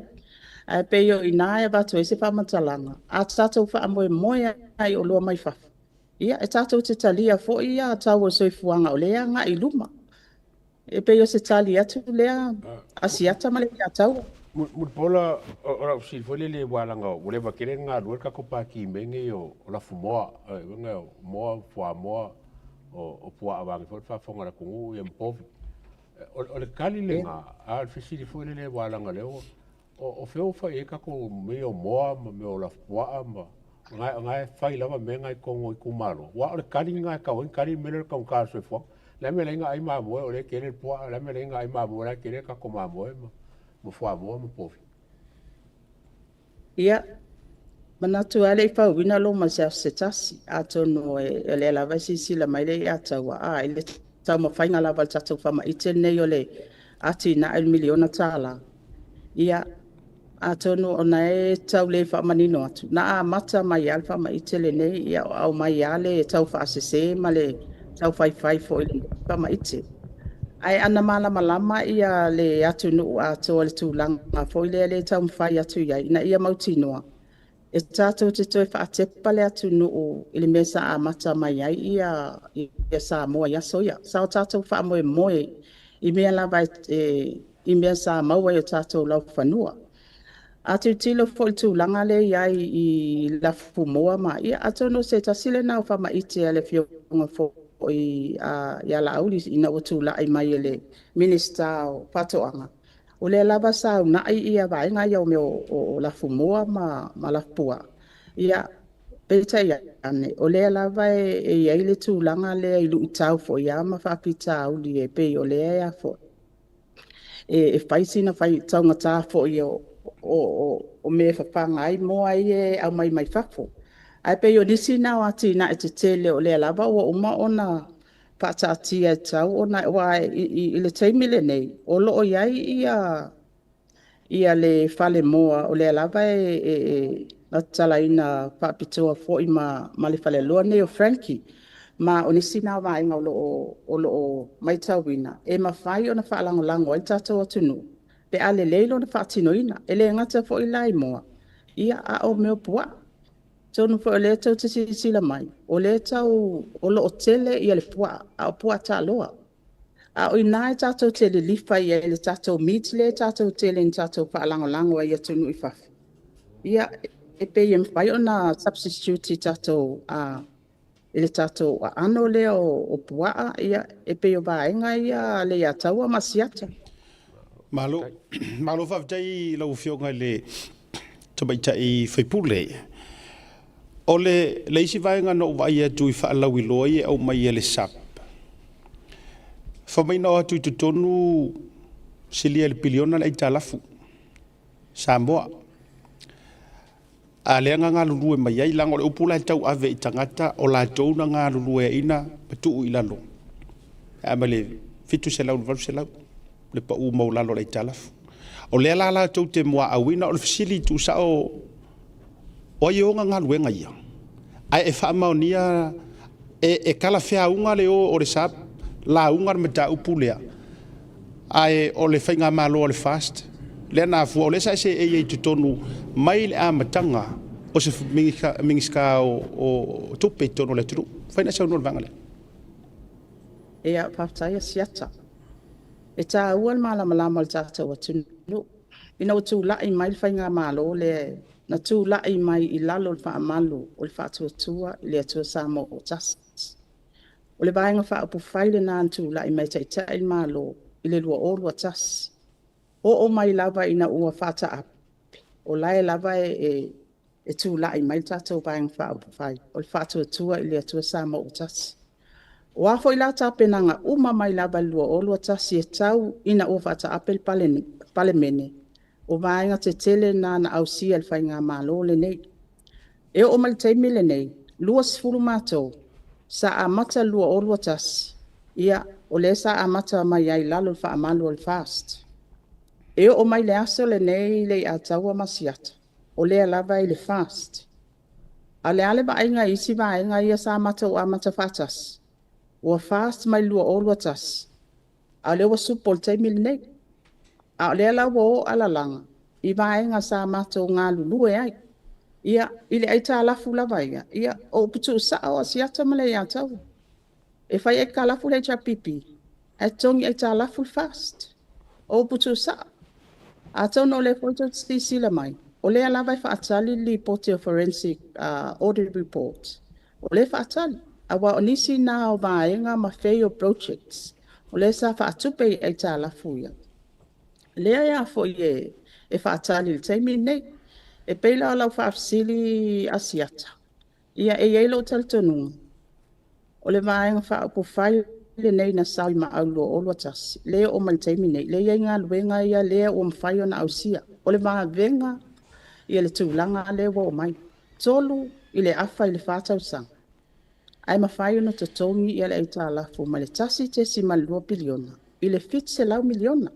E le whape foi la o te whai atu o lo taimi i oe. O lo taimi tu lai mai as Minister of Finance. But e ave foi le whaaftai i e sa tu lai mai sa matou ngā lua le mata ngā lua ngā tupe. Ma le matou foi komiti o tupe. Ai o tu langa ma mea i o au sia i naitau sanga pupu. E mau whale loto le ia tau. Ai ia o ia mala o tilo. E le ngata i nānu lala e tālafu. Ona ua ave il whaamua. Le ai nisi ai tā lafu fōu. Wa alu i lunga le tamau a inga bolkako GDP. To e alu i lunga mal tato tupe wha leo leo. Ia o fesili. O whea mea tupu mai ina mea. O whaenga o le o mawhai o na tupu wha tupla i el tamau a inga mal tato tupe wha leo leo. O le tato tupe, o le tato wha i te leo milion tā la. Alu o whafonga mai a le a taua ma le Samoa. O maaua mai nei pukalami. E o ese e whaama apel palemene o koikiki ase lau 5 milionga le tupe o le ati na e ai o le poloketi o le miliona. Ua mawhai o na investi to tono le atu no. O le fesili la, o alu le kupe ngai fafo. Iyo e alu le tupe le fafo pea whapea o le eba kuanga i tato hardware mwhainga oka mai ai. Ai o le valu sfulu iba sfulu pasene o le tupe lina, o le ta oto i tono le atu no. O le alawe to e ta amilo. A o awha manianga o lo mau mai ai. O leo mawhain whanau mai ai te leo pisini sfulu. Ua mawhai o na mawai eba no whainga luenga le o bato le afe tangata. Ua tapu e ai le ata mai ma le anga waa o tātou tangata. Ua me i mai isi a tātou tangata sa ngā lulua i tono le malo. O le wanga i tua. Ai o se mawhauwhaunga fōfo. Ua maua tātou tangata la inu i tua. Ina ia tilo tilo. O ani ava noa ni pisi nisi fō. O lo o mana o mia, po lai ele di mandi tua i tu malo. O te tau ona baba aia. O leo te lenga le na asiata ma le ia taua. O ina lea mai tauai. O lea lava te ta amilo le tupe. O lea si itia il tatou ta mao ainga. Si itia il tatou tupe wha leo leo lea. Ia, e peio o ata wa aia le na. Mau tu le le na. Ai peio lea nga i mailo pesili tu langa lava lea. O leo wa ala langa ia le vaenga leo le supu. O le mea ia. O man tau tino.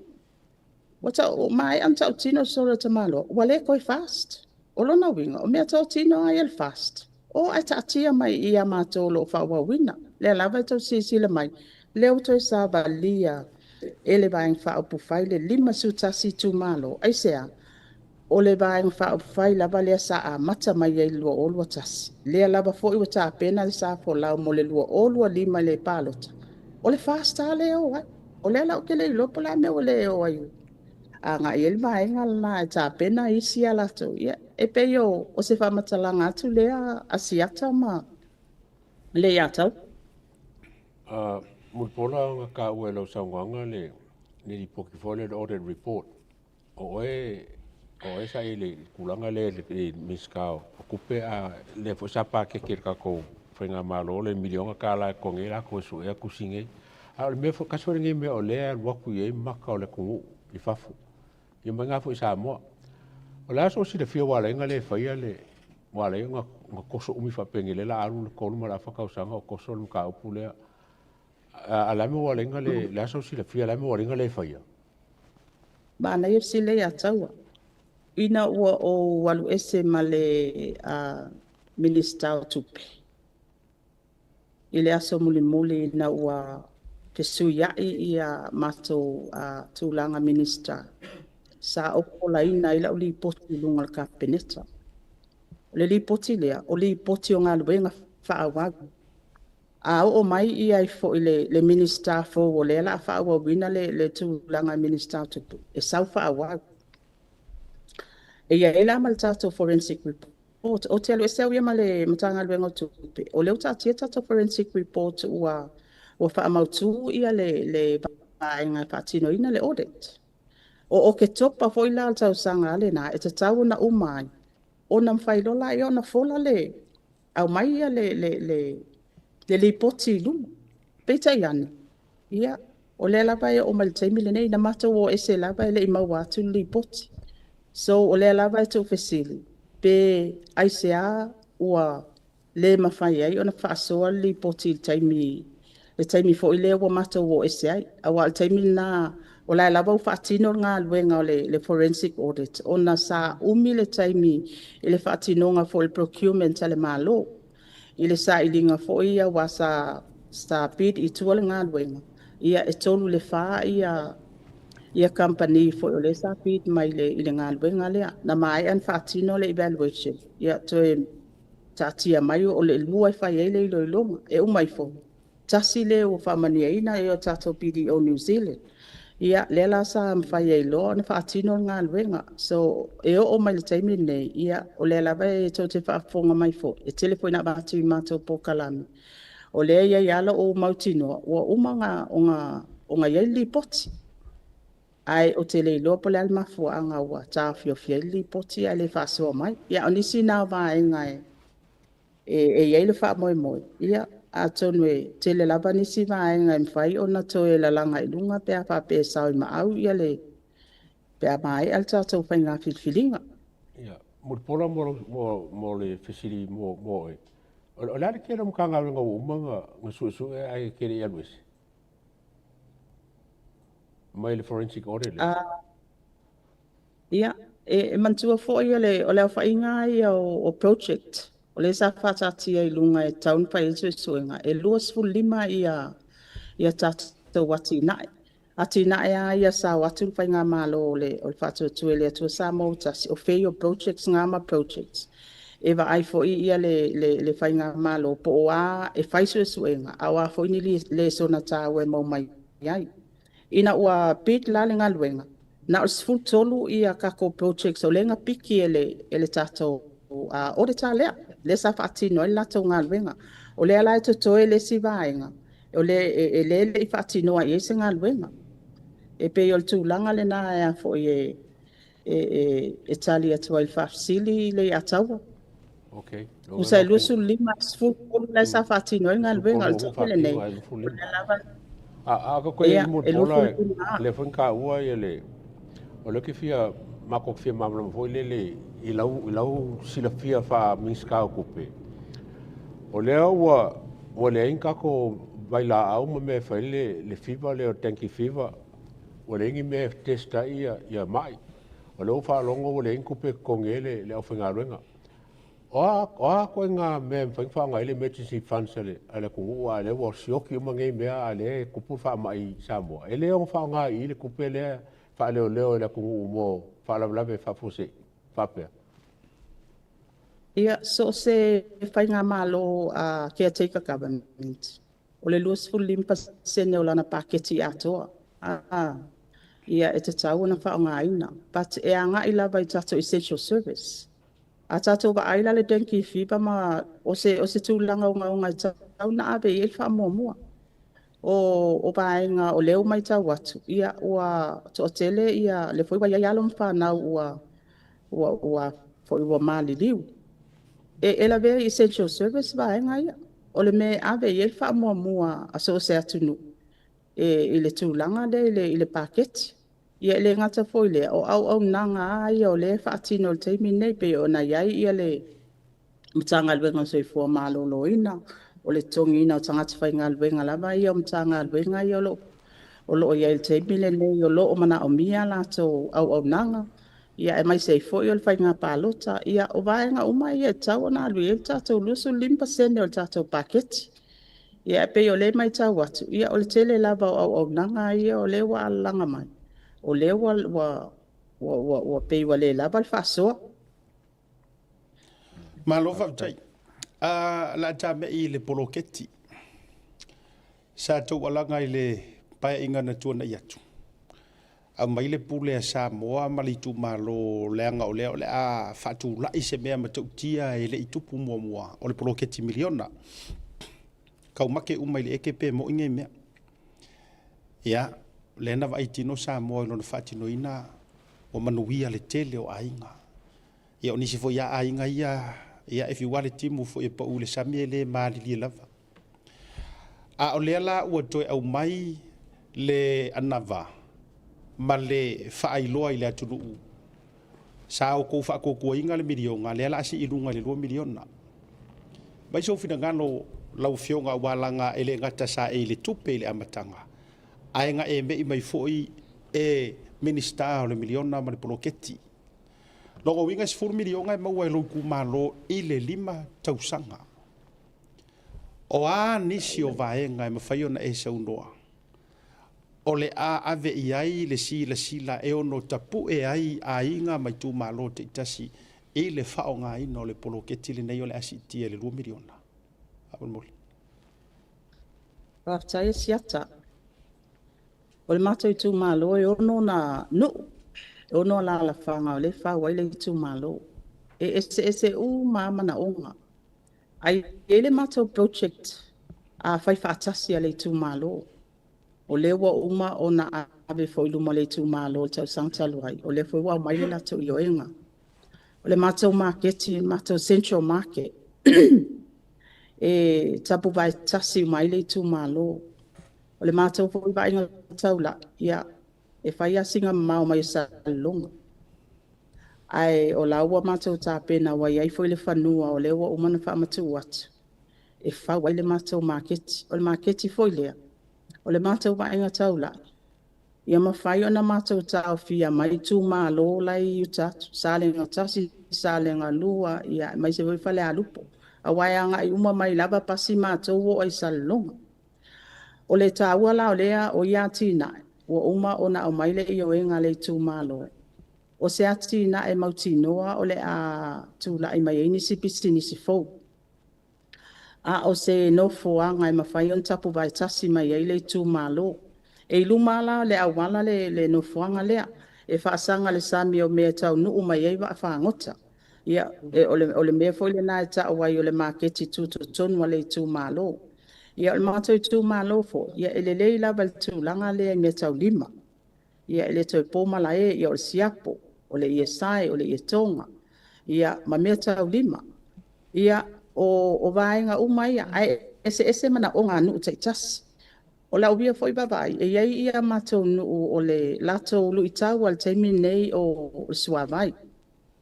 Ia o le alava i mato miliona taluai, ia o le alava sa paketi, e ono nuu ta i se lau wafe. Ia e le whapela e mato te avea, i se tupe e mato te avea, i se lau wafe nuu ia. Pauale mea ta pena mai po ava ainga mo umbia, ona tongi saola ia e mato o se lau wafe le vaenga. So ile mato i tu malola teimi nei, ua tele ia multi-purpose hall, o mai e ona pausia. O le aso wharaile o le aso na i o le vai aso le nei, ia o te alu ai fo i e umus sa ai, ia se tasi o ngā renga tele o le mato o la whanga le fo i lalo. Ia o le project ma le ati na ai lea, o le a umusa, o le fale le nu, o tu atu le fale nu, o le fale komiti tina, o tu atu le fale komiti tina, e iai fale tau le lea, ia ma le pā atua. Ia o se ati na e tele foi sa tele le sao o le miliona tala le watu lai mai ele ati na ele nei. Ia e pe ala le vainga tau lai o le umai tau watu. O le ele fuafuanga a sao i ma au fa moe moe. Ia o le asi itia 2 miliona. E tele ati na ele mātou foi titilo. O le lui tau tele al mātou i tū malo. O mea i o pu ata aloa. Ai e mawhai o na mātou lili wina i o pu ata aloa. E whai ese mātou whale a ano manfas. O se tasi leo ati na ai, ua uma fo en whatala noa i le tū mālo. Ai, o lo whai pesa i le linga ma suesuenga, ona e te le ia le project se te tau, ona iai vai ngā tūlanga lava leo soifua mālo loina e te le ati na ai. Mai le tasi se vai ngā e te tau on tilo iai. Ia o peo o paketi te tele o ati na te tele na o lo iai le fuafuanga pe a pe sao maa ona o leo mai tau watu 2 miliona i tau sanga uma. Ia o se ati na e pito sili o se tū malo o le ai iai le taimi le mātou foi baba ai.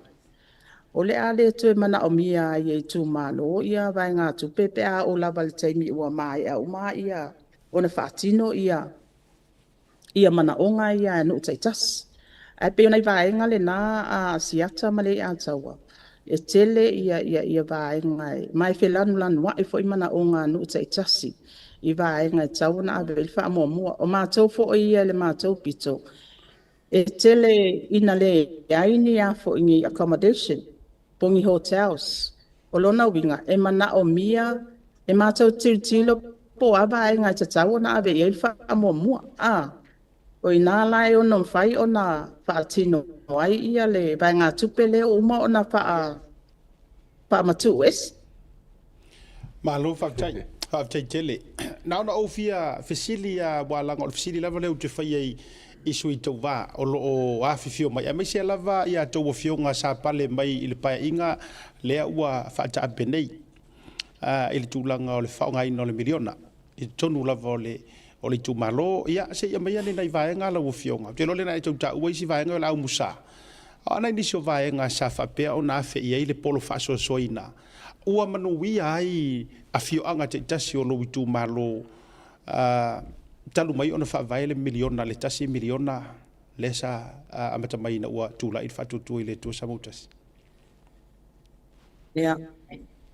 E tele mato a wala ngā lue o mai au na pauseina.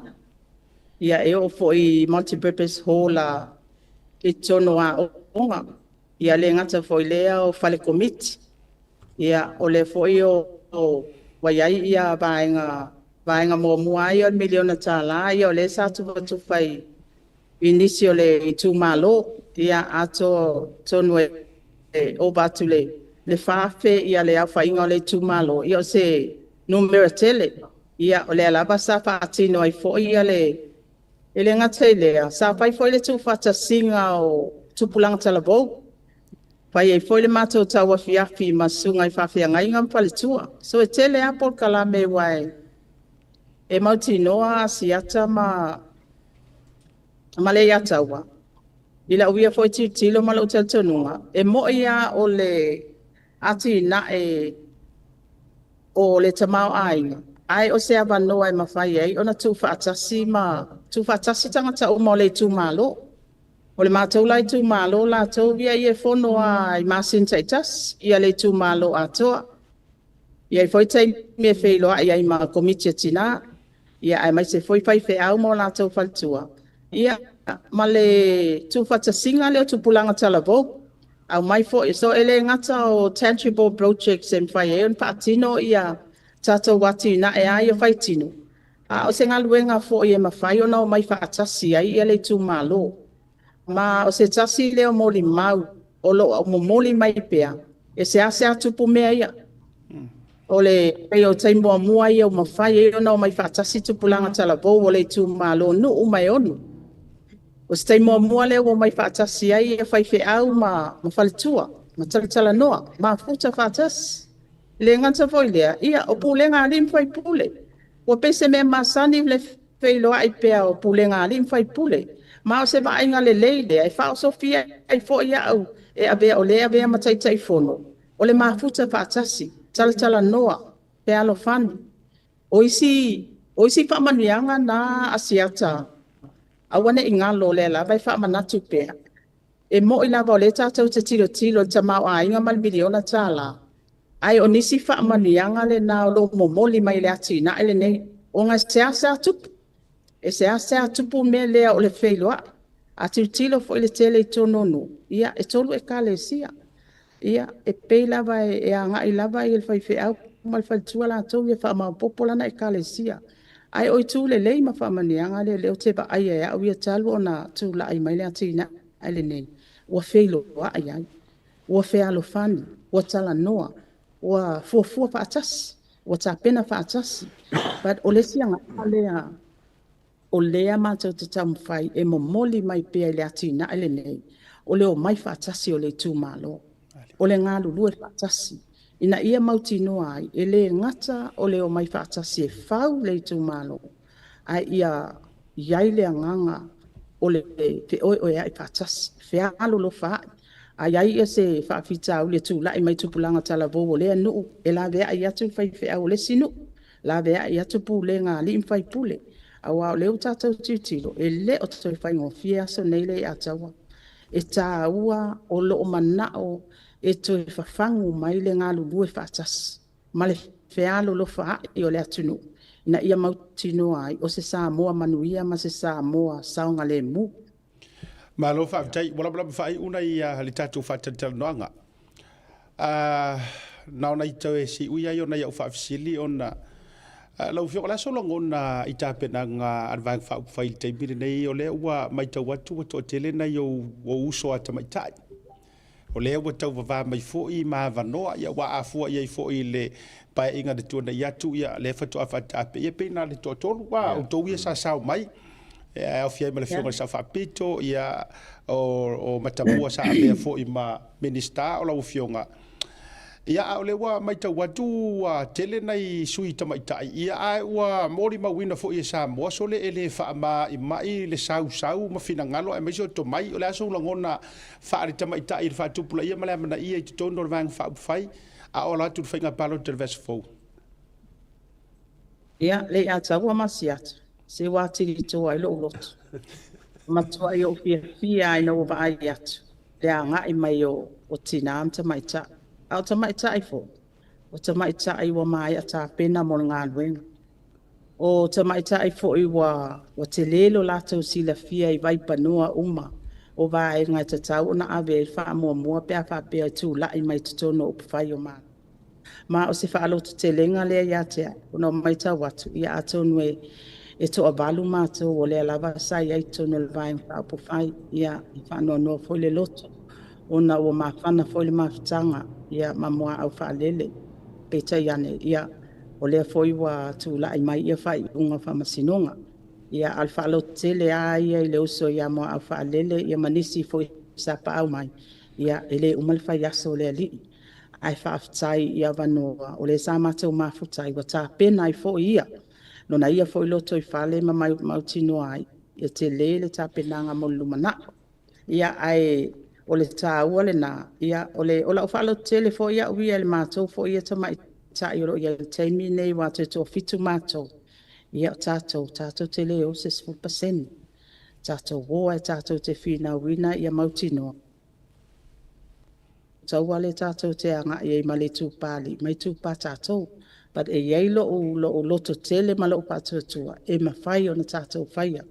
O le foi wa tū lai mai le vaenga wha upo whai ma tā pena wha whine tō anga tātou i lalo le wha amalo le vaenga wha upo whai lo na winga ia ua mawha tō tonga tā penanga i tū uma. E le ngata e le tū lava i wha le nganga o le vaenga fo i anga i luma ia ma le ma ia wha asoa wha aloto i whale. Ia ma tō te wha asoa i lava ia tū lai mai. Ele fai ngofia le fo launga sa mātou wa sa mai. Ia e tāu ai lo to tele. Ia malo whātua tua ina ia mautino ai. A ora teimi e lu ti ai oi whawhita uli malu tāu o le savalima. Ia mawalo lo tele o teimi. Anos.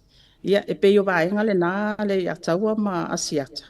Ia o se whiwhianga tele ia tea ona ua toa tele ia tamaita ia uso a tamaita. Ia o nisi fo. Ia o e sa fōlinga su o le tae au i tu langa wha pale mene. Ia le foi tu lai mai ei anapu fui maon te.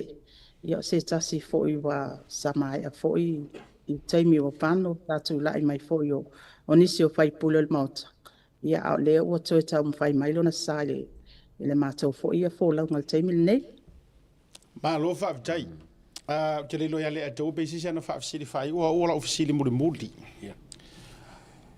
O le la ita pena e to e valvorsia o le fau o wale tofa mar fa tuanga alo witu malo a wale alo tu mo le fainga palo to le vasfo o ele si fai pule singia il fa tonga le fast o ele fai pule a e manu ma e manuia e le fesilingia kulanga kofi fa mengiska o te ro foi o tapua inga tu malo ele ya se kapua inga se ku malo e fa kamala tu langa o le ave o la tu suitova e ave ai ka ule kingi a tau no ma manuia fa moe mai fo nu o le langi ya wa fo il fa tu tuanga e to vatu li tu malo o ani vai ngala walunga wa ta oto i lo finagalo o le e faia mo lo tu malo e ave i lau wha mua e ave fo i lau wha te tau e se mai mana o ngalau tele o le atunu ulo veia o le avanon nei au te avatu i lau fionga Ia, whataia siata atonu o mona o wha ailo tunisi o atina e te tele o tāpena i mo le mato i tu malo o leisi fo i mea pitosili on tāua. Ia o le tūlanga lava lea ia mawhanwhana le mawhtanga ma le tū malo. Ai mai se i fo i o nuu teitas. Ai o le fo i e mai tauina. Ia e sa o le lava. A tonu le a whapea e whamania ina fo i ia le tāpenanga o lo iai le lo fofu atu iai. Ia o le vainga lava le nā le tātou ai tū malo. Ia mawhai fo i o na tui tuu pamati e fo i le tū malo i tū langa o o tōwhinga e pe ona e sau noa i nai, ia e pe o le whamatalanga ia ua masani fo ia i le nofo lava ma whaile soala pulenga, ma e o lo tū lai mai e tai le teimile nei a tonu fo i o mātou ia to a whaalea sa whai mai tūlanga minister. Ia o mātou lava ia o lea lava o lo o whaile soala pulenga a tele lava nga i le tāpenanga o le maeng whaapu whai. E pe o le tūlanga le te whesilingia mai ai a siata. A nga i lava ia le tū malo. Ia ele ia se tū malo e le manawe e tū whaamatie. I le tūlanga lava le ai tō whinga pe apa pe manuia le tū lai mai. Ia e pe o vaenga le na e tele ni vaenga o lo o ave iei foi ia le whata ua pe a o ina saui maa. Ia o le tau mwhai lava le ai ia tina e te tele ia o umona o whaailo atu. O le mātou ia vaenga i le mātou tū malo le pito lea. E tele na le ai ni a pitanga.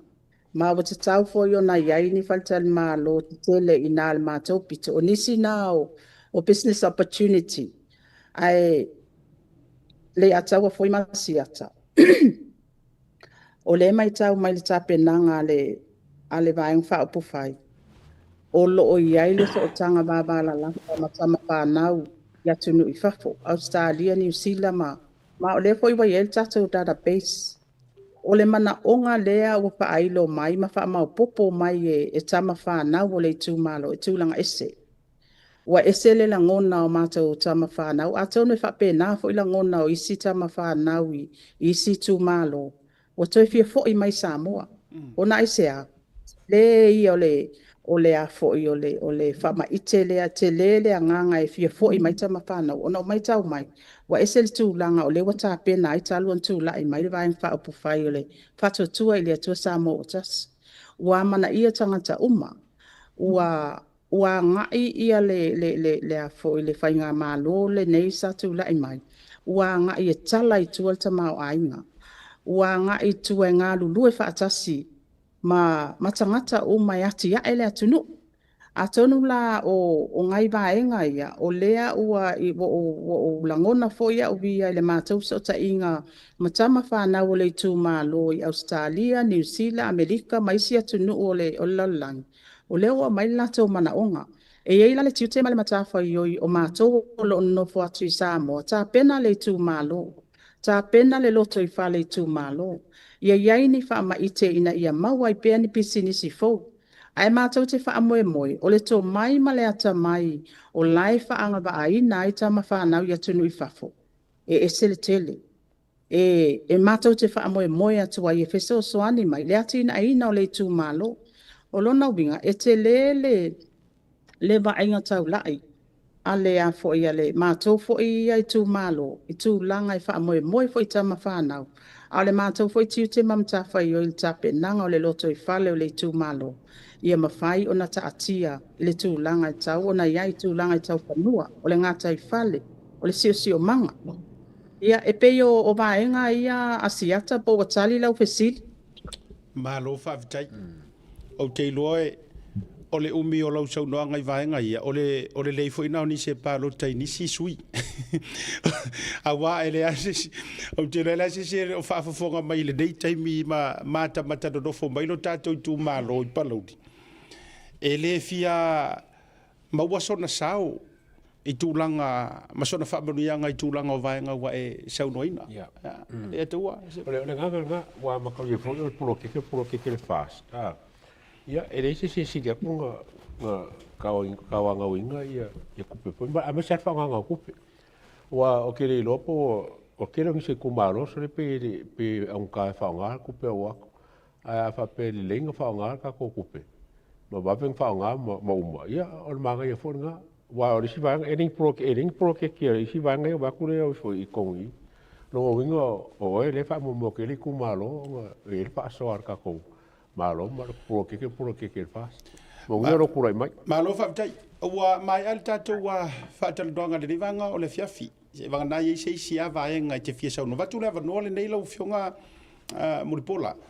awa o te langona toi paua nei o taimi e fai eile ia nei te ua isi au whaatalanoanga isi ala leo au te ilo o le taimi le le ano anoa i o le to tele le mai mo mai lungo le YouTube me se foi o le Facebook ia ele fai tau afe ma fele ngata o Samoa ia o le lalolangi o le tele o loutu malo atu leva no le nei sau noanga fai ia awa ta ma fana o le tu malo ma le ratu fai nga palota ona tatu tau ma vaila ia le nei vanga le fiafi maranga fa lalo ia papaile ia taua masiata ia manatu fo'i e ua le o tui mamau fo'i manatu fo'i o le o tatou fai tau aso i le aso le fai ngā filfilinga le atunu ia ai le pa ia o lo i tu malo ai mai se Samoa o lo o mai moa ina mai fo'i le nei po kalame ia a tonu e ai lava le whamatalang ia o ata penanga uma sa ta pena mai ai ia le suitau wa le fia tau sanga taluai ia o lea o lo o momoli atu e momoli atu i fatu o tangata o e o lo o lata o fai al filfilinga o le fai ngā filfilinga le lo manei ia o asiata male ata ia e langona lo o mafanfana o na isea wa mai ana faatino ngā luenga ina ia mafai o na iai fo'i ia le sosoani i le filfilinga e o le a faatino ina fai ngā filfilinga le utu malo ia wai mautinoa ia to fama to ie o te mil nei pe a faatu salia fo lua tasi to a fitu matou ia ai alta tonunga ia e momoli ale nganga faatai pa ia lo utu malo i le tele fo o taimi sa tātou mafuta ai, ia tātou ngā lue whaatasi tātou ati na 1 milion tā la, ia le ngata fo lea. O se lao lau tā ua te whaafuta ia loa ia tuai fo ia le pa ia o lo utu mālo, ia o lo pape nā o nā ngā lelei mai atunu i pafo. Pe lawa ona ia tātou tama whanau fo ia tātou i tū mālo i palau li tasi, i Sydney, Australia, ia mai se fo me le pone, ia ma Brisbane, ia mai sia tunu o Amerika, ia o Hawaii foi ma Amerika Samoa, ia o lo ma ua mai nei whaasalonga, ia muli ale ngangal whaatai, paulawa le mea ia o le ala atato anga i atu whai ngā filfilinga le atunu, ia o lo lafo lava i le atua le whaamoe moenga, ina ia mwhai ona tofi mai ni tai e alo whamoni il tato i tūmalo, ia mawhaatino ngā luenga e tū lai mai eile i tū malo, a waine o tātou whaamoe moe i nisi vaenga, ai ia mautinoa. Ia ngā whatauli mai na bel whaasoa i tono tātou i tū malo, ma ia lava le whaasoa, ia matū lai mai nisi pisi nisi fōwe mwhai ai, o na maua pea ia vanua whai ngā luenga.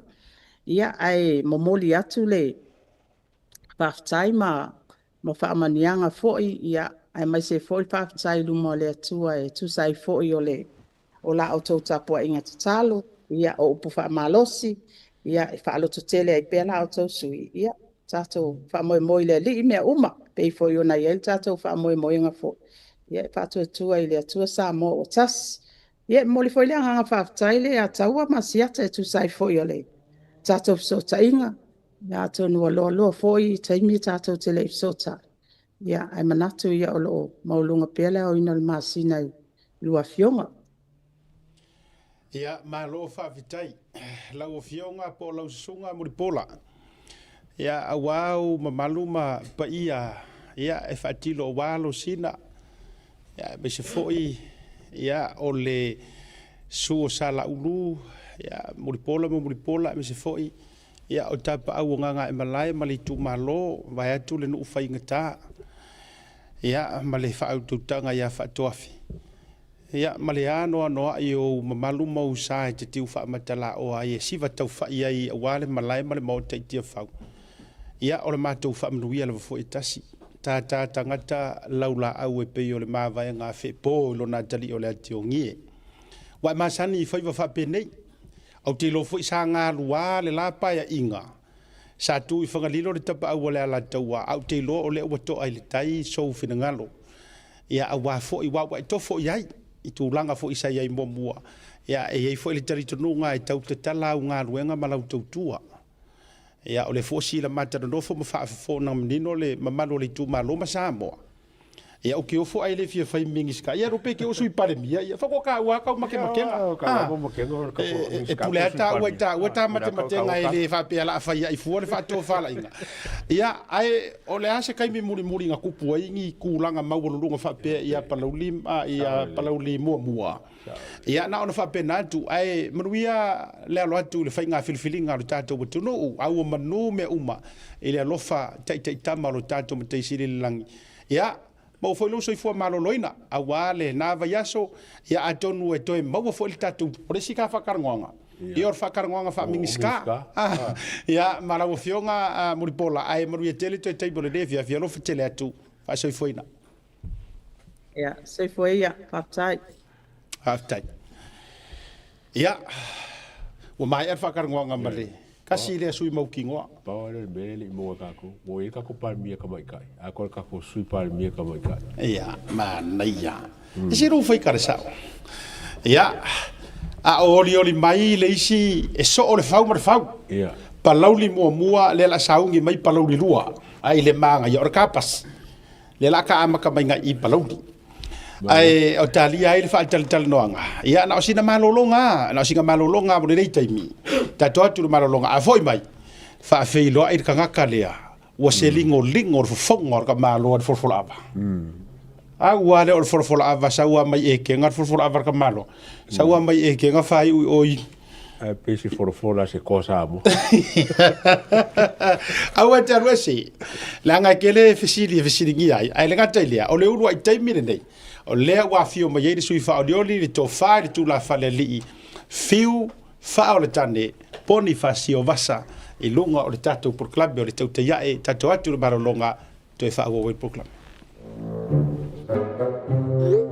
San, si o kamar fale mo se vali le le vale ka ko vale mo le sisi. Se fale mo i vali.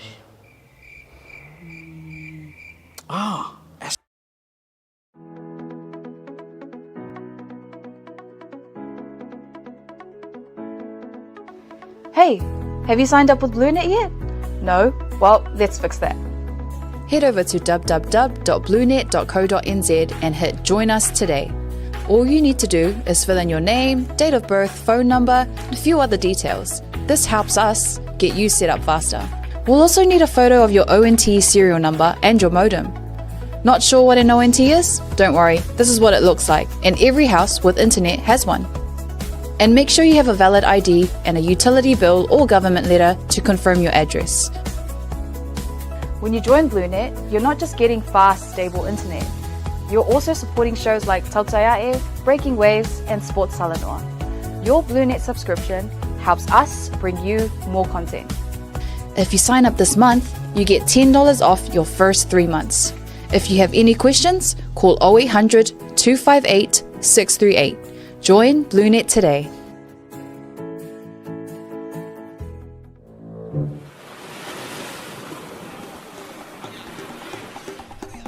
So fu manuia malangi ma. O lo ingo o matai a leota sinau mea tau whao. O a ua lo ia Samoa I nei mata ofisa o le WT Compensation Lawyers. Mātou te fisoswani tangata wa whaina mai ta avale, whale whenga luenga ma superannuation claims. O le manulau ti o le mātou au nanga ina ia avele mātou ofisa e whai ma fesoasoani I tangata uma o le Pasifika. Aisea a wae tā ua le mātou ofisa tangata o le Pasifika. A whai o ese tangata e mana o mia se fisoswani, wala au mai tato ofisa nei Prispeni Australia le o fitu, tolu iwa lua wha iwa lima wha.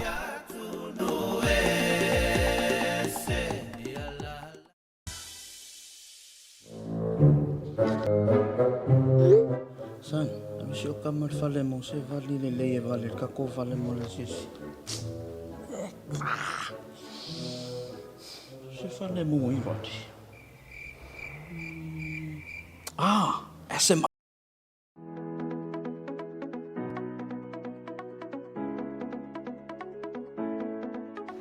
Hey, have you signed up with BlueNet yet?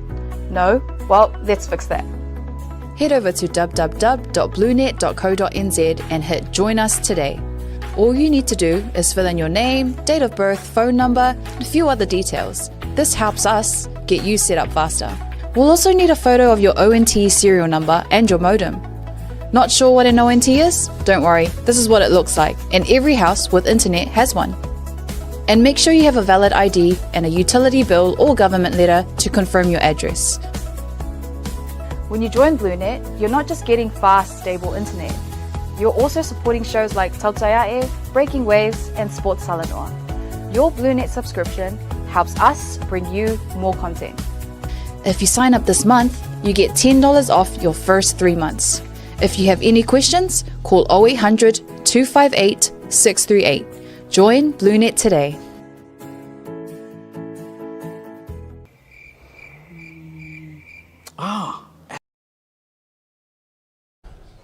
Teimi o le wati le ua te ala ititi le afa o le ono. Fa malo le ono sai malo le fa toa toa. Ioi. Ia a kou le fia mai ngai le umi o komeso e fa fianko kongi ma ua. E fa fianko kongi. E fa aptai tato company lango sua. O le me foi le me o Samoa o anga faitai. E makua i ka ia. E makua i ka ia i komeso. Ia, fia e whai loa to le uma wale tātou so ta inga finally, wale lope ai se a ua le fulu wale i le Zoom. Ia e whaftai i le tātou engineer sunga ia misa. Ia le ala tātou koneti lungo le video call, i le messenger. Ia, ma le sui whaolioli, so o le whau ma le whau palau li tasi, tātou me i mai a palau li lua pea se ka roadshow le whai ali. Charlie, ja. Lea e fia lava whai loa tu o le wailunga o le tātou proklame mo le ulu ai taimi. Ia, se tasi o sui mata utia na tāpenanga mai a palauli numera lua. Ia, le tofa i le tūla whale li i fiu a o le sunga por fio ngari ngafa. Wha o le tane, poni fasi o vasa. Lungo le tātou proklame sui o le fast. Mo le tātou whainga palo te tele leo la sauni le vesfou. Ia, mariu maia, tara mai o ao fio maia me sumai. Ia, i lungo le tātou proklame lau fio ngari sui whaoriori. Pika tau keki i tūlanga o e tautala foi malwhai tete, tautala malwha alo ia ile mai mua whaafufonga na tātou watunua na isi o pāanga le tātou tautaiae ia ma sa mua iso o se tafo le lalo lang ma alo le lalo papale tute ma whaiva o le nei aso ia o le wha ma alo fo i do lua fi tai tunga wai le whaingo fie le fonga ina o le mai mua tāpua ia le tātou watunua iso o se tafa so i fo manuia Malo o leo te tau fesili i a fiu le a taua. Pe iei songa nickname o Peipi. Nanga lau te vai atu. Lau te vai atu le toa tele le fesili mai. O Peipi. Tha mai, o lea e le taimi e sa wai Peipi fiu. O lea la, o e li sau suafa nickname lau o fiu ngā wha pena langa. O lea amak whako, e le ise Peipi o sau ngā o fiu wa wha o le tane. Vai ane fo ile sau noa ngā asiata. Ia mana tua fo o le vaenga a mata leo so i fuanga o tātou. Ia wai a mata mai pole ale to o tele o le whanau e whanau lo o Peipi a. Peipi. Ila ia se so tātou na sao mai ai nene wai na tātou tete uma. Ua makua foi, ua pasi foi polo kiki a. Ale ngole poka mo foi, vai roadshow. Kusa, e peiso suafa fatu a whae e na ua uma mai le roadshow.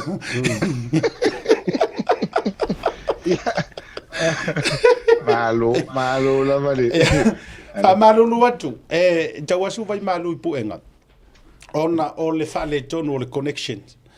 Ia, esa oeri ko inga ka ko pawaio me le whare. Se whawhia makauki au sesi.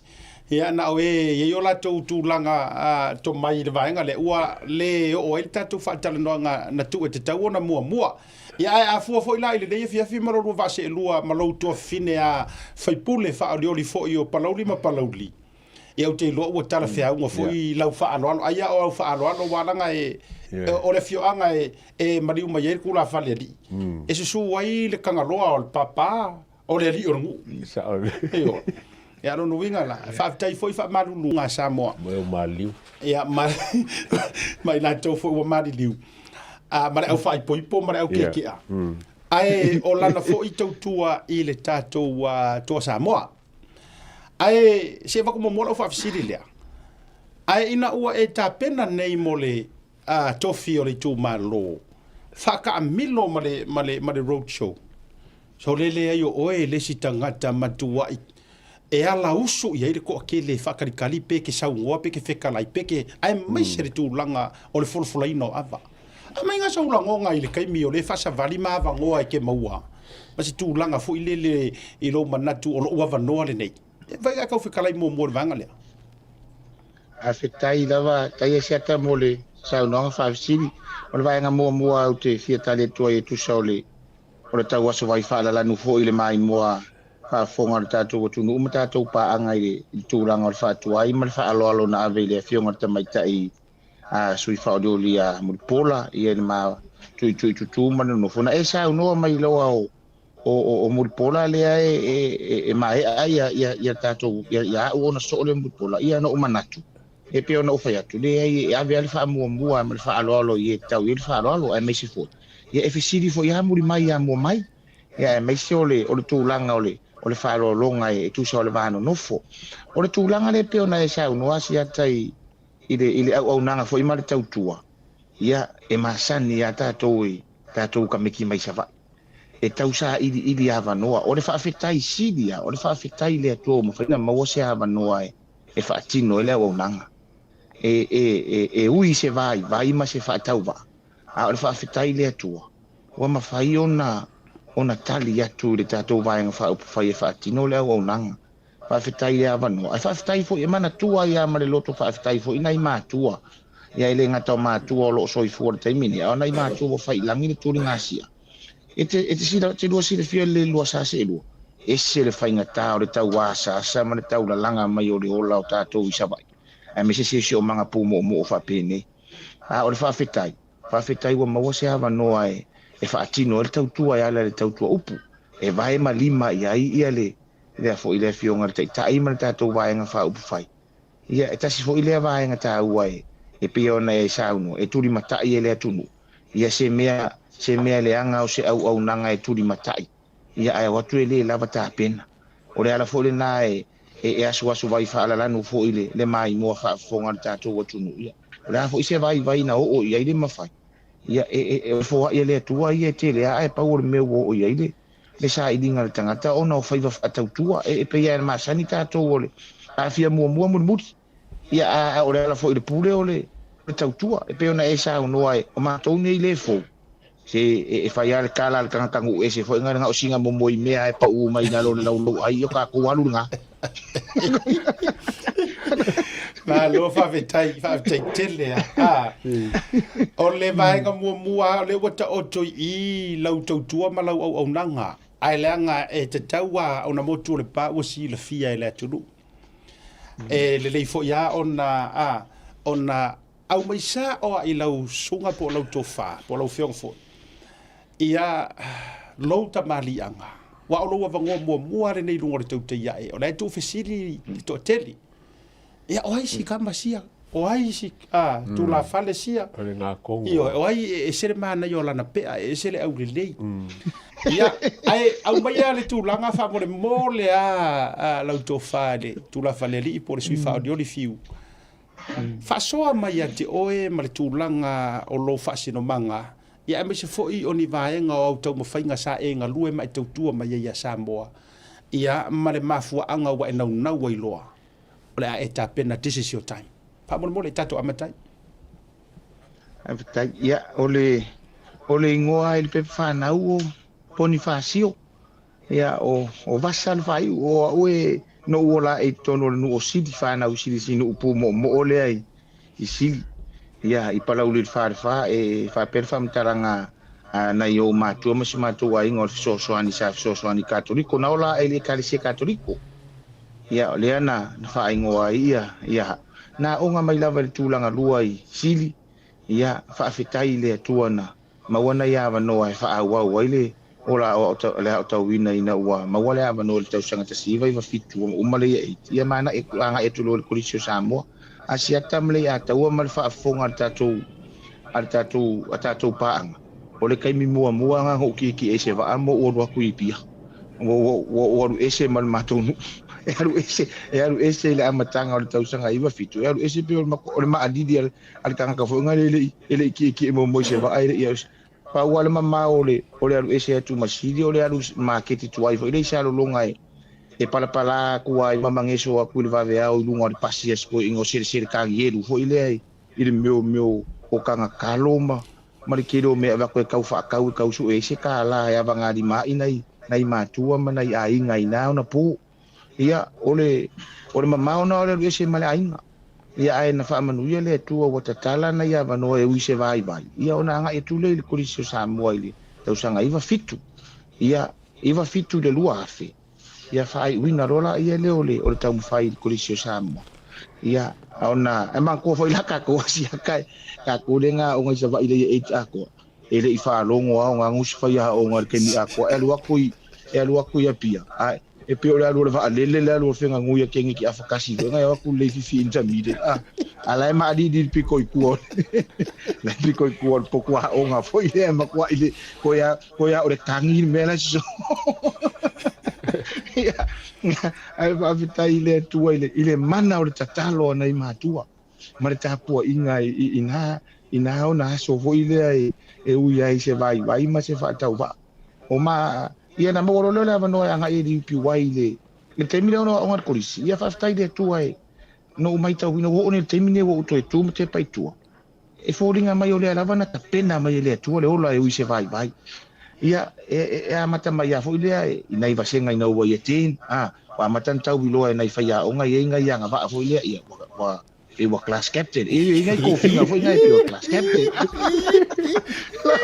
ia ina ua o vea ma o le tau sanga fai ina vele ma tai au te fa tai le tu te mina le tau sanga le lua fe o vea ma tai ina uno ftu maula te mo le no ftu mawai ia ai fa tai le tu o fai ene to finga fo ile so le fa manu inga ka mixa va ile suita tai yulu por deputy et poiole por Kolisio Samoa ile tau sanga lua fe wa ba la kun ka mai kiki sa vai kwale lo ase ingi di si nga kai la ko o tari to nunga na fo ile asia tamali ata o man tatu por kala ile mau fo ile ata to la fa to se po fe ar e si o manga ke ia ka ngole tu fa ia o ke ia na ala tu ia na manuia role ole tau mafai wa le UP wai ia fa stai le tu na tatala le ava no ma foi ma wole ava no e fa manuia inga i University of Pacific i fiki o te tau tino a si atamali ata so ole va venga le menga fai le ko yo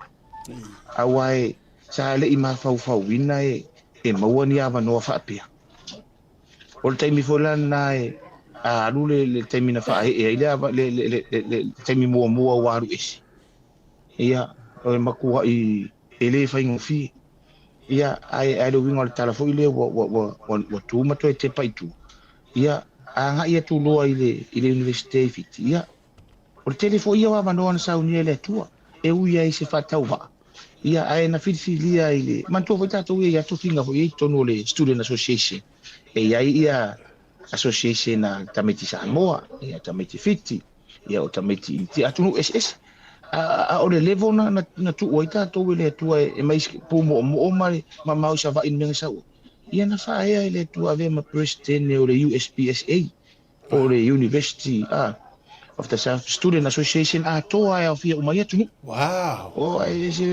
ese le ma ofo le loto i va venga na fa ia le tu ai lola o vinga na tala ele o se malo si fo ele to se ata mai ai ole mana o tatalo ma tapu inga nai matua o te mi fo ile a si ata ia o ngai mo ia ni te mi wa makan kau fa i fo malos ia o nga kai mi ai e matua i ele se ka mai kiki o ngai le ku kau ka longa fa ngai la ve ele limo ka ele fa pesi me tau fa mo o winga tala fo o ese fo ile le fo ne alo fa le tu na fa me alo fa ina ile tu tau ta longa fo na taimi ia avea ma kapiteni foi mata ita i ole au ale USP ale university ato au le te le Tameti Fiti ia ai pe to ala iti ata to Pacific ai Samoa ma tonga na ia au le ka alo fa kasima ma la wori i o vidi satala ma Rika Mbuni Paka ole au vaenga na sa ma to ta alo fa ta sinna taimi i Fiti to e foi voi sale se revi ia ma ia tu ma to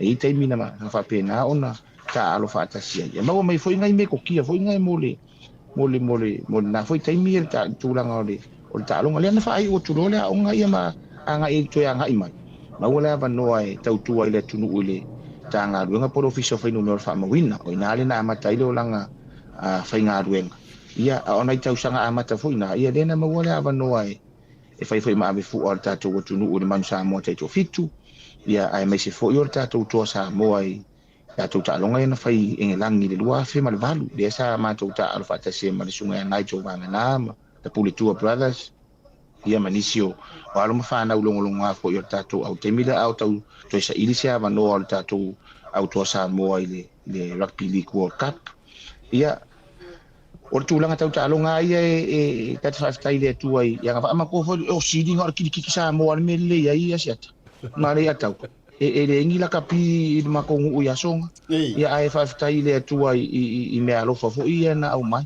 ia nā rua ia wa va ai fo i man to whainga tātū langa o whai ungan whai ono le va ai fo i tau atina e o ainga me se ona i o somo tua whawhine mana i te ilaiti fo ia le wha moe ele anga ia tuia pia ma tau singa o ai ia ku ulor ku langa kau ka alo ia ai kau tau ave lor tu langa o ngā ruenga fo ia e awar tau singa o ainga ia na ia lua tau sanga na nga ia tanga ruenga sui fo malolo inga ia ona toi fo i merola ia le tanga ruenga o whainu mero wha mawina ia le alava lai fa mutaina lua sfuta usanga o vema na te whainga luenga tātou malo ia e whaai umai le o langa whainga luenga ia ua tuti te asfuta usanga o ilunga i tūlanga tau pulenga ia me se fo i o tūlanga ia le tau mata i tuina ma le vava ia fo i o tātou ofisa i le taimilia ia o le tele i o ngā luenga te tele al tātou malo me se ia ngā luenga fo i le vada Pasifika ma le tūlangi ia e whapena ona whai masui o tātou ofisa i whonotanga matulanga ia tina e o lo whaatino e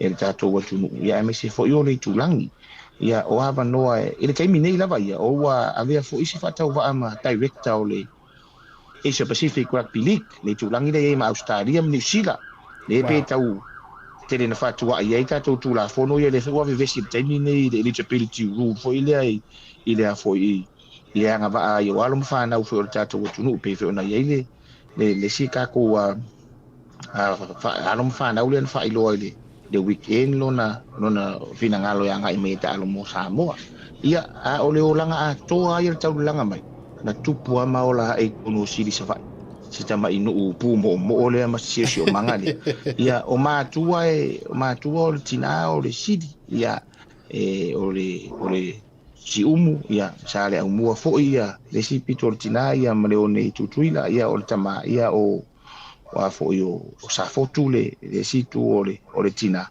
ia o lufi ia e taulangi ole o a sho tama fa matua inu foi pena ia ma o tau ave fa matua inu ia o pule mava me foi la ngai pe ka wika ku fonga le wa ke la kan ia e lo pule ko ilo hava ia e ia ai ole no inga siata ma li atawa e fo iwa wa tupu ese langona ia o se mana onga na o faisi umio u fa alongo i tonu tau fial matunu taimi e fa ye fono no e fa pe o afa utanga fo ima msa no ang fo ia tamari ima fa ila ia ta pena tama fa na wo tatu no e tauna ye sisi fa ima suyo tatu no ele se upo e avane e fa tulo fo il fa fonga ni fo yo afio angoli tu malo il pa io tapa au fa ma fa le pobre fa e pe ole mana onga le na u fa long ia pe taiwa alua ia lua i fo ia le nga solonga le fo fa tau sanga wa tuana ia tu ia o se mea na mai le tu ai lo uloto fa ta se fo i mal fa so fo i manisio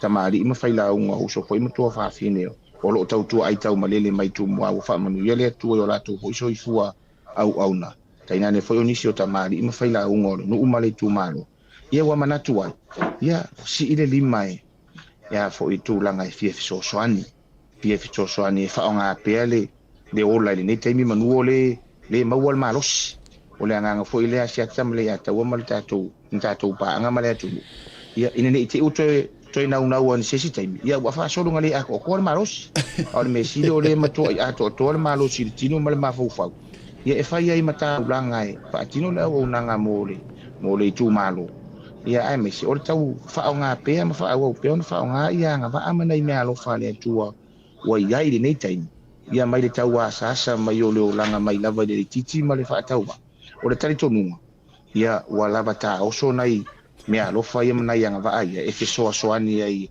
e fai masao o le itumālo i le tauatina e ina o le tatou atunu ia ae lona tulaga ao te tele ia o le tali tonuga ia ua lava tapena sia ua faatauvaa e momoli le tofā tapaau e fā ma fale upolu e fai tonu o le maota o le atunu ae maise ia o le fai o se sao auā le tauatina e o le atunuu i le tulaga tautamao aiga e maise so o se tafa ia o le tau mawhai lava tau whaapupua e ona o le avanua mua siata. Le kei lofo i e le kala whinga le kākou i le kālonga la kapi. O le festec koa. O le festec koa. Le defense. Arole sau noa o le fetalai. E lau tō whale tū la whale. O le festec koa i se nel message. O lea ua longo whatutuila. Ai oe. O le fu ua... Pole ai ma se pang vai pang oa kala mai ar ka malo o le mea lea lai lo foi etu e a lei ono o fia i tamaiti o le motu a me se a foi matou fai tu e sau ma e aki mai a lea a suaki a ko i runga sau ma ia manino a iuru suati le whaafonga maua le tunu u ani tangata manon fasino ma pa wale melea lenga sa wele le fa makalanga mar sa vadinga or so fuanga or ka maloa ai o fiki ko emmo mai sa mo ai mis po fia ko ngulenga fa yerong ko po fia ton po fia ton na fa do ai do malanga ku de siti ya wana nga ke wa te fia fa ia de va nga o le kel le au fa la ve vai mo po kala me fi le ve siri mai ai si ata mali ata wa vanel fa fonga ta tu pang o le vai nga kongwa nga le nga ngumi lipi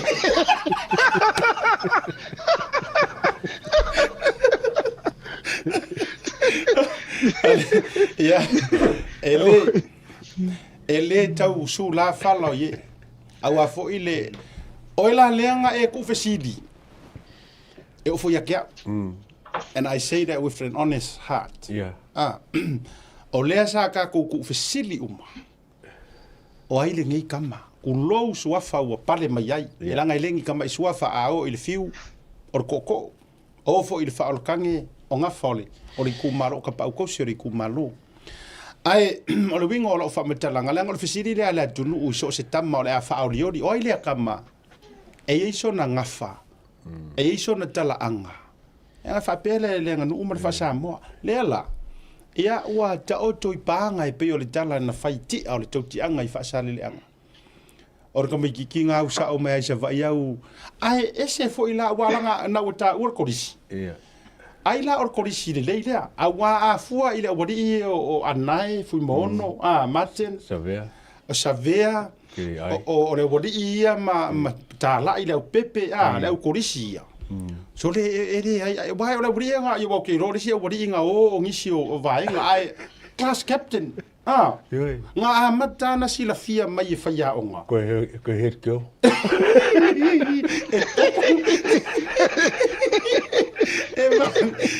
na amata na ro mai fa ya onga le pokor ka mi uyo lea fa tai o le fesili mua ese mai lo tupu anga malo tamali anga le at talai ai se a ua e filifilia e te tau vai le whatuatua i le tua sa mautasi. Why fast? Now. Se i whaiaku la ukala lea fiu, le anga wa ua setai le alo le ato le la aua e si la fia fo i ala i nei porokalame. Sa iai le taimi o le porokalame na o tau fesilia. Ona o le fatu matuna ma le wha le tonu le na ta oto mai ai le vahenga wha au whai le fast. O le tātou wa ai tangata fo i e le malu ai fuafuanga i kokongu whaaloko i whali. Ina ua au mailo suafa ma whailo mai lo finangalo which is e uma e tali mai ai why fast. Ai o le saunga fo i ngā o le ko akele o tangata. Te loa even fo i ai samo tangata tau te whengarenga le ai. Ia ua ka send mai lo ma fisiri mai asiata ta tauana fisiri ngia le sunga po le tofa ia fiu. Leanga o le kele o anga affiliations mana wo HRPP. Nela na le wo fisiri mani no ama o mo nga foi le na la ino na watu ila il to fa funu o le fionga fa funu.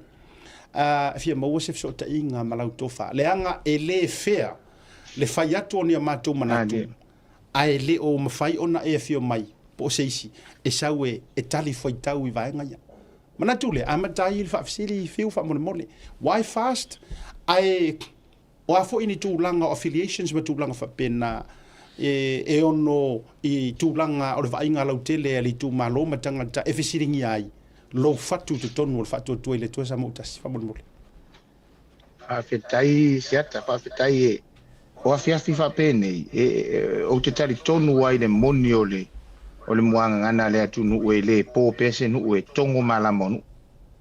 Ona le tari ese atu le saunoanga siata I whatia o sola mtato pol kalama sa ua lava I le whaalongo. Ia o te le I te ele urunga fo I le tūlanga o se langona. Ai o te whaafetai I le atua. Ia na te talo I le atua. E eise lao ma se ava noa le lei. Ia tātou te whesira whai ai. Ia wai, tate malama fo I o tō whaiva. Ai meisi o lo tō whita ai tūngai. E awale tautua ino le whaafafonga le atunu. Ia male ese o whina ngalo, muria uma ese whina ngalo e whaao atu. Ia tainane o lo tō pito la au e tau mawhai e te taha I le moa le ala. Ia awale lango ina o le vaenga whapawhai. Lea raua I ele tae ao o liunga lua le nei asiata mani a tau a vaene fo I le whaafafonga le. Al tātou atunu. O le tūlanga ia o affiliations asiata mana tua fo I ia I al tātou whaitau masani fo I le. Ia o le polo kiki e umatae au. Ai o le tātou no nofo. E wha au pe le tātou tu ma le tātou no nofo. O te le ita ua lena uta ua tūlanga fo I o anga wa ai tālonga. Ai o lo ua langa tālo. Ia na uta alo le papu tālo marisi. E o mai al taimine. O lo avea pea o stasio executive member o le Mary Sports Club. Ia pole. Ia elena tia fo I le mātou ia mafutanga fo I male club tālo marisi mantua fo I o le fionga ia tura e pasai le meng le sa avea ma pāne mia o le atunu. Ia o le Patreon por fata maa fo I ale marisi fa pena fo I le fionga I la uli ale mali toa. Ia o la uli fo I o le tula o le marisi fo I ale fionga le teitei fono. Ia ai maisi o tangata ina mātou ta alo fatasi ma mātou ngaru lue fatasi. E se le vā la lata o le mafutanga lea siata mle ata ua mal tātou watunu. Ia ina ua hae se manatu e whaonga ia le ava noa le peo na uta ua I teimi ua whanu. Ia ese le meo to ai ngasi o manga fo I lea na o taita. Ese le si o manga fo I lea lautele. Na o tūla vai lunga mo usawari. Ia mo ofisiringia ia le tūlanga o le pulea o tamaa o le matunu. Ia se fo I o tuua. Na meise nisi o tamaa o le matunu. O tū fo I lunga usawari mfatala noa le fionga le taitai fono ma le fionga I le autostusi. Ia o te iloa fo. Ia ama te ngai tūlanga whapena. Ia ai o te whaafitai le tua si atam le atau man tatu tau tino soro le tamalo man tua fo I le luas fu tau sanga le te whaetua I le na u whainga luenga. O le ova ma le tolu vai wha o le taimilia. O lalo taita inga le tapipi. Ai mana tua le lei. O le matawhai oi al public servant. It serve the government of the day. Po le alava le whainga malo e anga imai. O le tiu te tau ave o le public servant po tangata whainga luenga le malo. E tau tua le malo lo na taimi. Ia, o le nālai e sira fia le leifo I al tātou vāenga whaina ua anga imai tutonu. Ia, e ofo I le sa vea ma minsta na taimi na o ana nga ia tu de wai o lo minsta mo na fionga ya leota ia le tamao le matu tu malo ia na e nga ia tu ia leota ia elena tia ia o la sa e ia nai tu te vai tu ai pe e lo estal tu nga tele o le fionga ya leota ia ona tu langa ia pe ona e sa o ia na pe wa tolu lo ma sina te mo fola ia o sa vali do e show te mal na taimi na tu ia o te lo ai e ai matenga a wo mai e fai loa tau tino soro te mano ia o leu te tu yo tua ona o le tiute ma le tau tonga le tangata whainga luenga le malo po le a lava le malo e tu lai mai e tau tua le government of the day ia na o mai e o fai al teimini e telefoina ia o e fisiringi ala le waringa e haru le i le fast no so se au na le ataua ma siata ele fai so na loto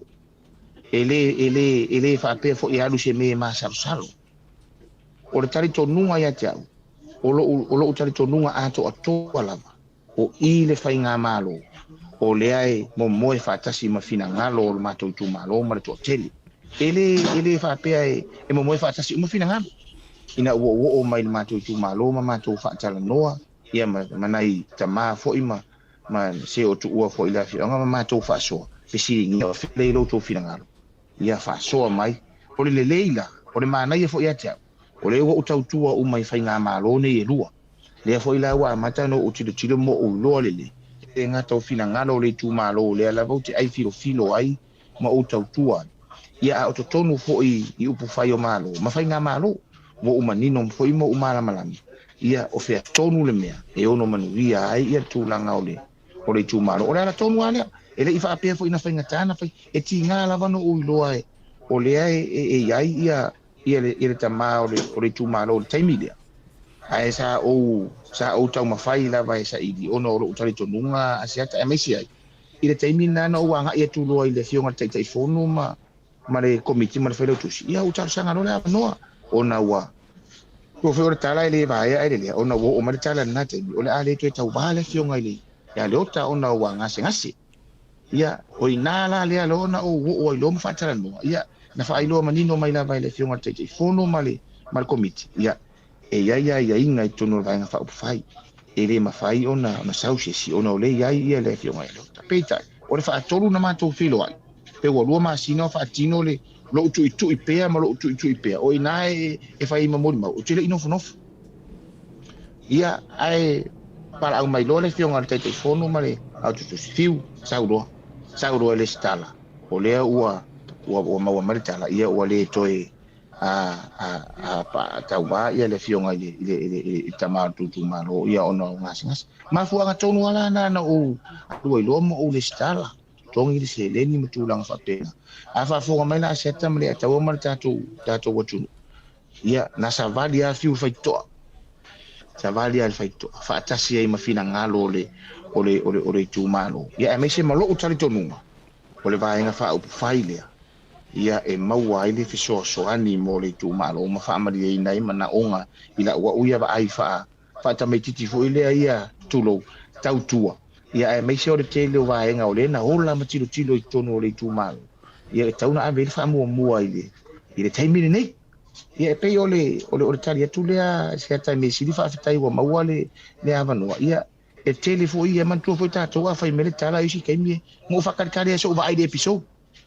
wa family solo le fainga mai nga oe e asiaka ma le fainga mai nga oe family sale ka taunga pala o kedo ana ule mata ya uya ia fatifitai le tu ala de malama le lo ma fau mo lo tatalo le tu e ia ta ya o malama ia le la wa ilta ya o nei fafitai le tu tatu sila fa ia wa mai fo lo finanga ia wa tu po so mato asiata mle ya tawa ma tatu pa angai e le fesiri ia le fai ungan fai mali o le upu moni alia o le upu moni e le ai fo ise o ka ko fo ia fo ale moto fo ngal kam fa sare le sare fo nei malo e anga I lo I me malo tali tonunga ia o le mele mai le tua ia e le ise ko fa lo kolua malo ma ga ia la vangia fia fiwa o fange o mangingo le kele fo ko mai ia ma se fo ia longa ngaule le kofi malo ko ku le kumalo wa e pe ia se ka fo wa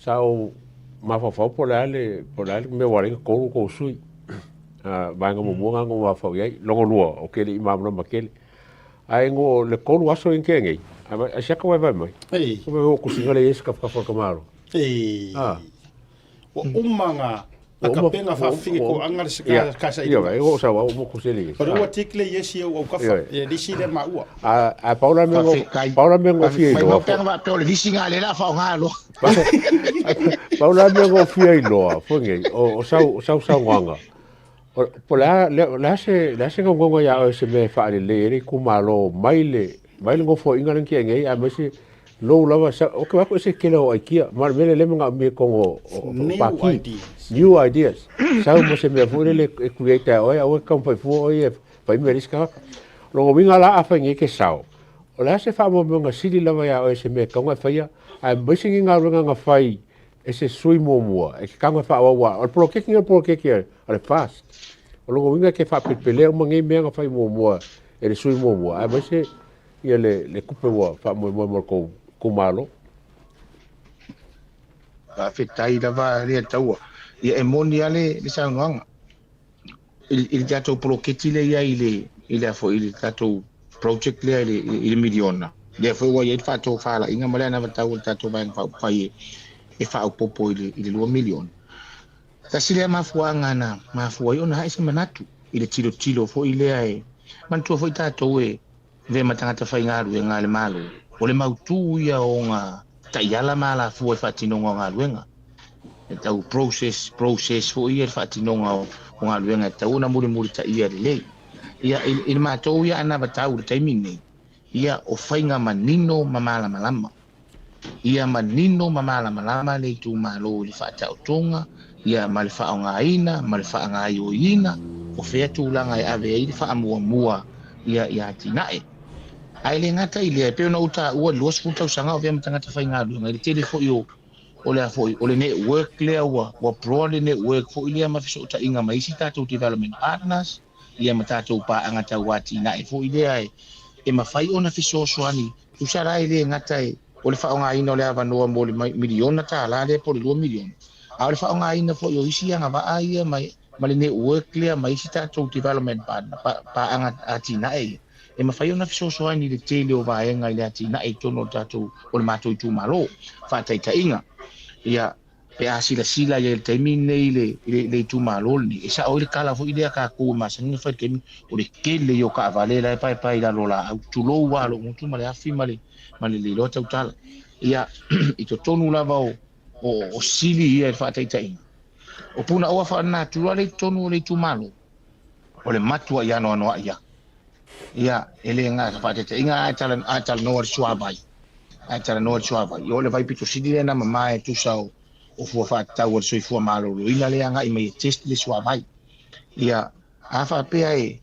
il terminei la wa matan fa tala no foi matama fa na o le tu malo fa manu e nei ya ti na ma pisinisi fa fo to ai me so investors foi e ma fai ona si itia le tu langa fa kuris pro ke le vai poro le vai fa o le infrastructure fa ile marienga ma le tu malo ma le nu ia e fia le share ale nu e maua mai I o le ngā ruenga le tātou malo so tau au man fonu wha vai e sa idi marketi e wha tau ai pata te inga sila le fiti wota tau ma asiata sori o so o langi fiti wota ai maua nei ni nei marketi fo ia mo le vai alu le city wota I whafo atu o Samoa ia na sila na wha manino ma le pena ufai atu e tala noa I meo whainga manino mo whainga malama ia sila fia ele nu umale tu malo ia e fia le share e maua mai I afa pe o container vai e fa ko runga ru container ko on machine ia e fia le share ale nu e maua mai ia a ole afo le tu langa e longo winga e umai fo le kausa ngora e muri TV tena no pifa ia e lo se tala avane ia e fa ia TV tena ngu every 6 months pe afa pe solo le tu langa fo ile ole e ti fia fo fo tato I sili nei ole paual te lo paual le fio anga e fa sa fa ma o vai la fa ma tu lo pure organic ama faila ona fa nga fo le work le mal connection e gisita to development partners fa fo e ma fainga certified ele o CDI as pure organic o ala va umala ko inga crops fo ile e vatu ine ya tato man to fo yo fa e ese ala tawo o crops ya organic crops ese fo tawo kama ye fa nga ile vai da ia ala va ai foi ia tato investors ma o meralia ele ngade ka ke le fa mo tele ka ko polo ke miliona o le ala va wa ia na I me alo fo ia le tu na to mai manga ba e so ani ia tato watu la tato nu ui ingata vai ia ele tato papa fa tolo ngatama o le ai tu ai le tele o le lau fanua le fa fonga fo ile ia na matau o tato vai fa kilo carbon credit tasina me le tiptilo el tato vai le tele o le lau fanua ia e ma fai ona family a tiptilo fo tato polo ke miliona ia to amata tato ponesi e vai ese lau fanua pe la ngata vai e kauso aka fo ile ia vai e ola le ia le koko o le ava ia tiptilo la ia e una inga ia e una ia ponesi o le ava mar koko kilo tātou whono whaavae ia ma tātou mālo e wa ai mā keki e mauai ia whaataua inga mo. At the same time, wa whai ngā ruenga i matama whanau ale nu ulawa i e to tonu ulawa wati na eia. Lea lawa makua i mita i ala i le kilo indicators wenge unemployment. Ia whaatupura ia le tamao ainga. Watua fo ia whaato whala i ngā pule ali ima whai pule. Ia e wheside tua. Ia ola tali mai si sio manga. Tali mai le wau matua. Tali mai le vai. Ia tali mai le ngā taifali. Ia ai mai se foi ole tūlanga asiri sila tātou ai tuai lai ngā taifai. Ia ole pa anga whaavao mālo ati na elai tiri na fisosoani. O Conservation International. Ia lea whai waa mata ia whaatara noanga le teimine. Ia e mawhai ona tū mai o lātou tau au. E tau fisosoani ei. Ai mai se lava le teimine taua ma siatai de. I tūlanga foi o suinga o le tau ma le tere o le tupe lewa nga ia mālo au whaatasi mea tau Climate Resilience Project hoi ia. Ia ai mai se tātou nuu tū mata whangalai tai papa puleia ngā utawai ngā taiwai. E le whaapea la whaamoe tasi miliona tā la lea. E la fo i le 2 miliona lea. O le tele ia o isi tātou pa anga whaavao mālo e pa anga tau atina. E mawhai ona fisosoani mai i. At the same time, e whaao ngā lava ia tama whanau a le tū mālo o la fo ue i o la tō mai whaapitoa. Awa o taimi nei e le tū mālo palau di whalwha. O le kele i o oritas la iei, o le kele i o insinia la iei, kele o loia la iei, kele profisa la iei, kele technician. Ia mawhai ona tapu e umama awa umama i tonu as mentors fo ia. Ia i ma advisors. I le whaatinonga project ia, nono winga e umai fo. O le avenga lai tau soa whaatasi. Ia mautinoa, e manuia ai le tū mālo.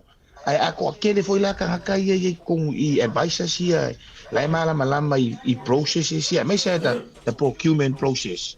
Ia, ona mea mautino, e lea ia ma se whaangungumi o soa le vālea, se atama, mali atau, e mangingo ma malama, uma mea uma. Ia, ona tau nuu role, tau nuu unga foi lea o le si itia o le soifua ngā lau tele, a oa onga, ia, o le soifua malolo ina, o le tūlanga ia tina e o pisi nisi, ia o le tūlanga i le lau whanua, o le sami, ia e sitira foi, a ata e le tau whailo. Ia na sitira fia o, avea foi sifata o ma Palestine o le lakpiriki. Ia tātou atunu. Tasi lea vaenga e, waile ma ai umapingkala kako. Malia. Tolo tasi lea vaenga o le wani lifa fo e lea tina. Ile te o le tau sanga mua le nei wa whaatino, ele Samoa kapa le rakpilik. Ia ai i tono Samoa. Ia a nga i le age group under 15, under 17, tama matene. Tau sanga mua le nei na mai tātou au mai New Zealand ma Australia. O se tala fia se atama le atau ma tātou ma lo le under 15 ke o sanga tai ngā tai vai mai sa vai. Taimi o sangare na whai la pia pakle i le Samoa kapa le rakpilik. Ia ma lole la fo le under 17 a tu whaatasi a ngā tai vai ma whanga. I teine fo ia. Whai i nai au mai Australia ma New Zealand. O le winga na tara, o le tele i o ta leni ma ngā vai ia. O le vai fo ila tātou lakpilik e mai sor whao ngā ina fo i o ni nai to mai fo i mai ngā vai. Ta pu e ia avanoa ia. Ma ia mautinoa, e wha ma iteni si awa noa e wha auaua. O na maua awa noa mo alum whanau ia. Maua le awa ngoa e la kua i whafo, recruit mai e kako NLL club pere e i lewa, a ma whainga recruit mai, a o ngā ingei, ma skora sipi ingei, e reach loa, at a certain age whenga lewa kaunga recruit ako suwaru, suiva, e arwaku foila. La e ma kua i mausari fo i alonga ia e le ngaka o le a onga, o le ka alo, ia ma kako values fa Samoa anga tau siri fa Samoa i loa tutala i loa tu i loa hava e le ala ku ko ya lu suro isi ka inga vo i fa fo yo ngova ve ai onga vale tu lima nai manu ia o tele ia wa no ia pe no ta ona manu fo le taimia a sata mali ato me sir fa fo ngata tu tu a no ia ma to ia baba ia se o le mele le i a piere le fo isa fa Maro. Ole taimi nei ia telo tupulanga ia. Ia fia la tala i nei para uli farfa ko para uli. Ole mako ai kare ngi o kupulanga. Kama make. E pau mere momia. Ia onai mafa u faunga fo ia manai loto fo ia tu fatas. E fa ama ite avanoa. Ia mata pu e ia taleni manga va ia ina ia mafainga si ikia ile si dem. Ia e mawes family nga mawes ka la fa ka wes sukama. fa wa le luma ngai ko me kiki fa ka usong fa uama a ru ko foi fa fo ola ma manu ia ia le fina ngalo na o le tu malo wow ole ma ngai ole mai ka wa ko mo le fa longo le ya fiu fa kai ngai sui a fa se fulu milionga ga ba ko maro le kongo lim ka usanga ka ngo ba ku lim ka usanga se fulu 5 milionga le meo mo le kumalo mai le fa ku penga mai fa ku puria inga ole o ka ma ainga male ma fa poponga o le kumalo I ku pere kumalo malo fa taia fiu fa tele wa talinga e fia fa longo pe o tara le mo ngai I sala fai tulanga o le vaenga wa mo le vanga e kapenga le ngai vaenga a fua fa ma fau o ai kia kongwa ngai mafufuanga mafato fala inga manino nei e pengi fiki ai nei male alu lu mor kupulanga o le tu malo o ke fifesiria ku so finga ngalo o le kaulangi ele vanga fa fai le HRPP la wala papa mai polu sava ale o te iloa mau tinoa ele ifaya sika ko awala papa karung fa le nga mai awala papa tono siri le va ile si io le pitoanga ile support pra so la gona ile to inga fa to fa la inga fa pea le ole a fa ile me ko kikia le karikongu ma va ia ngai ku pulanga a ole le fa so podia a wala la papa kai se furubika duas furumika kols furumika se me gas fa to fa la inga ole a so finga lo ile va a fitaya setama ya tautala mal fa lo tautala mal fa alo I tulang fa pe mission me ola ta auto foi fa to fa la inga e si foi tai e si foi a sia tai e fa itete tautala I tulang fa pe wai ma we fa lele ma we mata e fa ale upu foi le masaneta to so tali mai to pa ia si o tamata a ola wa uia tu wala lo tu inga me fa pe a wo foi ina una ile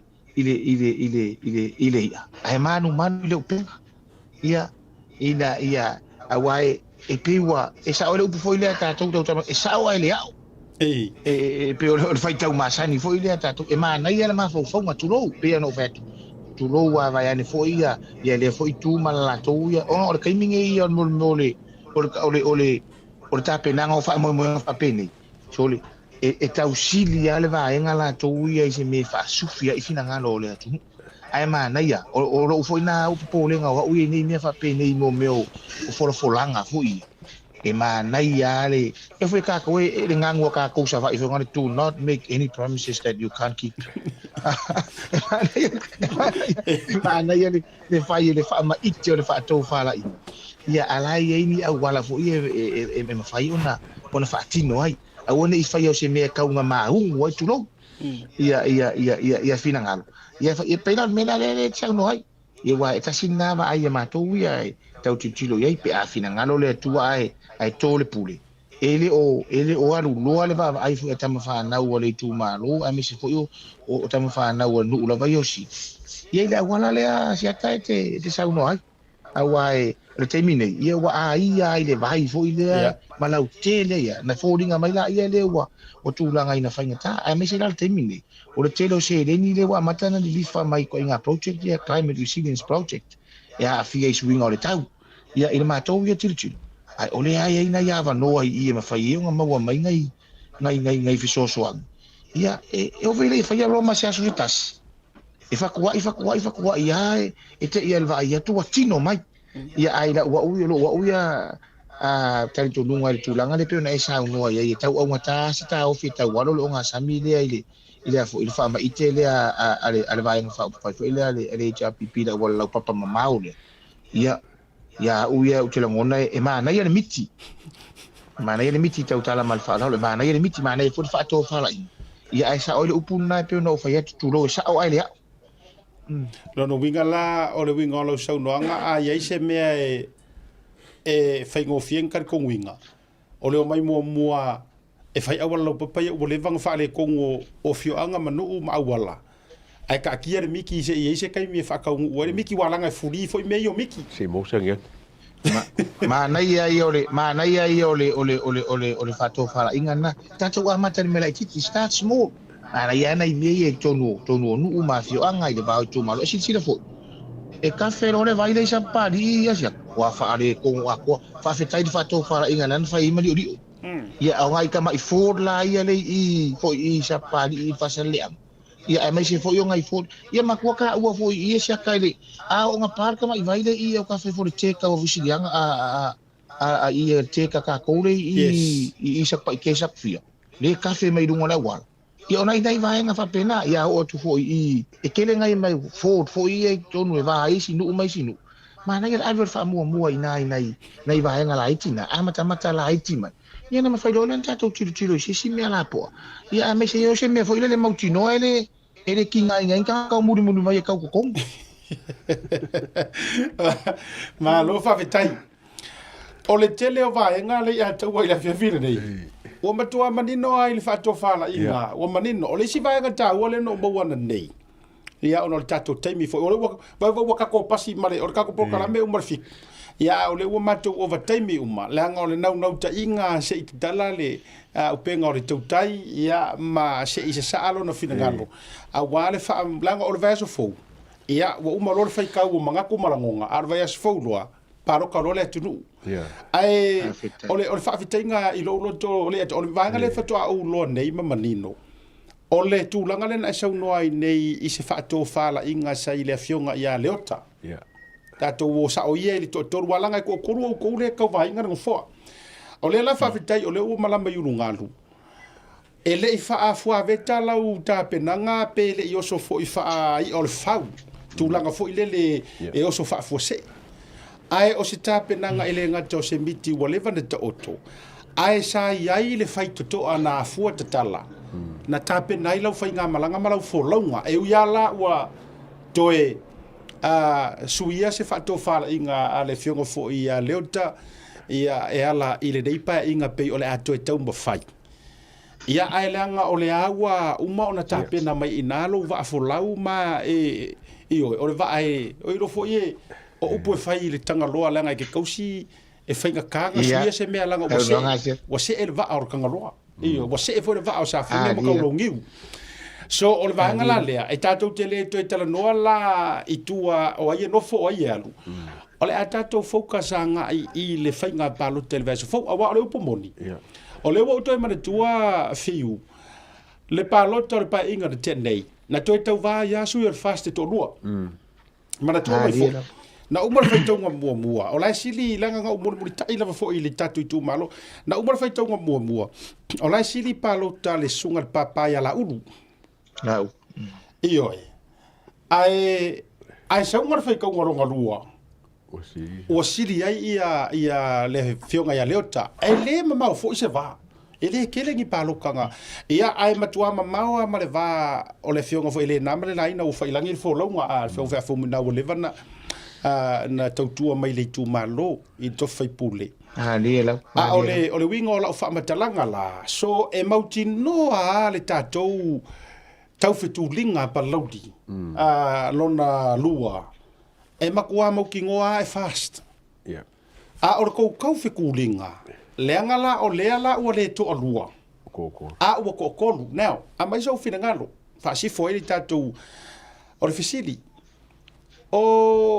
o le so fa to fala inga ile tu langa bota oto mai nei e ele na foi male laina o le tamo elo uso au na foi ia le fionga foi ia fa o tani pa o ia o la so la ngonga pe so la ngona ia le dei taimi matulanga wa pe a fu ko pe sa kau manga ia foi la le lua ia langa le ua ua tolu ele ngata lea o le tangata le to wai le ua to e a leilo na va polo na sa fo lau o le fionga ia leo taile na mare laina sa se e tofi minista mai sa fa to fala inga ile nei ai e ono tau lulu inai fa moenga o le tapenanga ale vanga fa upfai pe il tua atu o le nei fa to fala inga o lo ta o to ai se fina ngalo mau tutu e manuia lava se tasi a o fatu to ile to sa mo tasi pele wa avele va nga le e ono nga va ai loa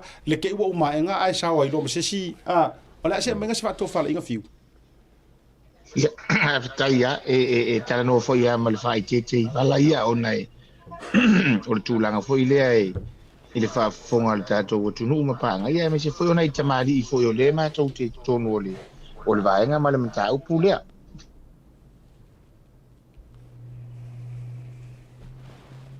ia ina an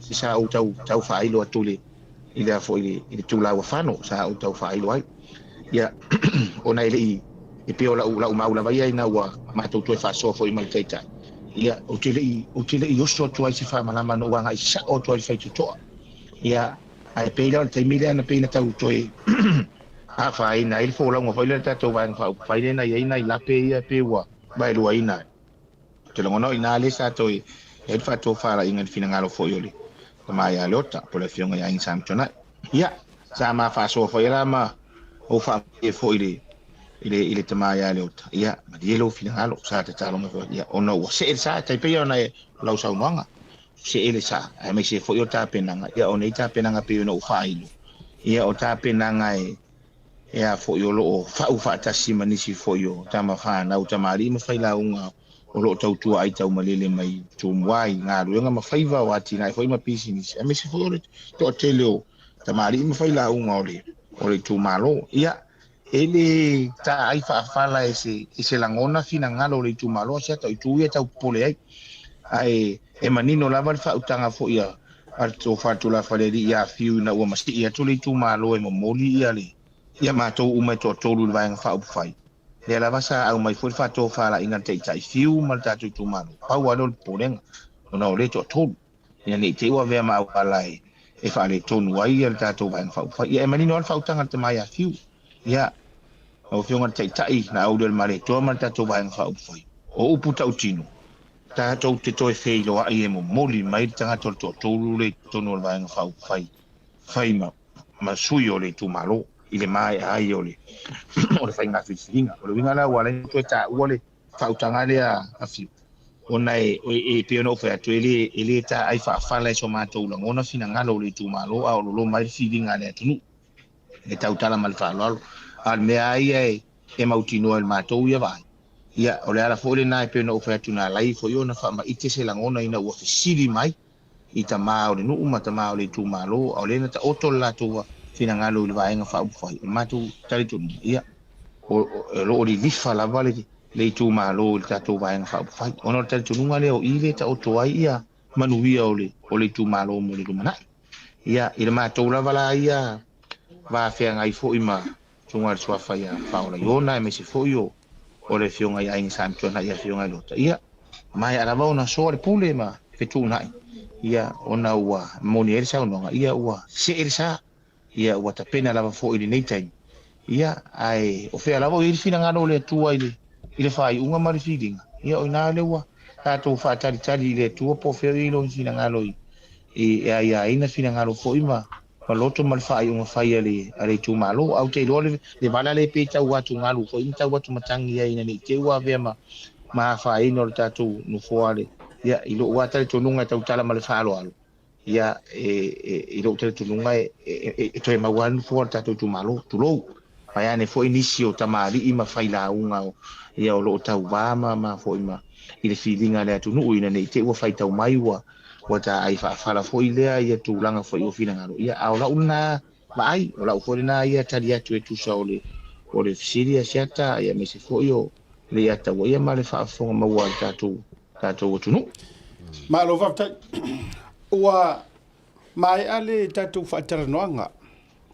o awano muli ai au te avatu lau tofa i le tūla whaleli o lau fionga i le sui whaaolioli o le whaatuatua i le tosa mautasi o le whaafonga usi ma po valanga le tapua inga Samoa mese o lo i tū malo i pele loto male anganga o le fuatu i le whaatofala inga maia i le afuanga mai le taimi na soifua e aise ia pa ia le nei taimi o tatu tala noa. O le tama o le ele o se futu to fea. Ia ai la fuatu le avanoa le nei le anga o tatou na o na fuafua ma whaaporo kalame o le whaiva fo o le tauta ia e ma ua marasunga le lei ataua. Ia se au mai e fufora le whala mwha manino i le atunu. A o le whai unga e maua le vai aso fou.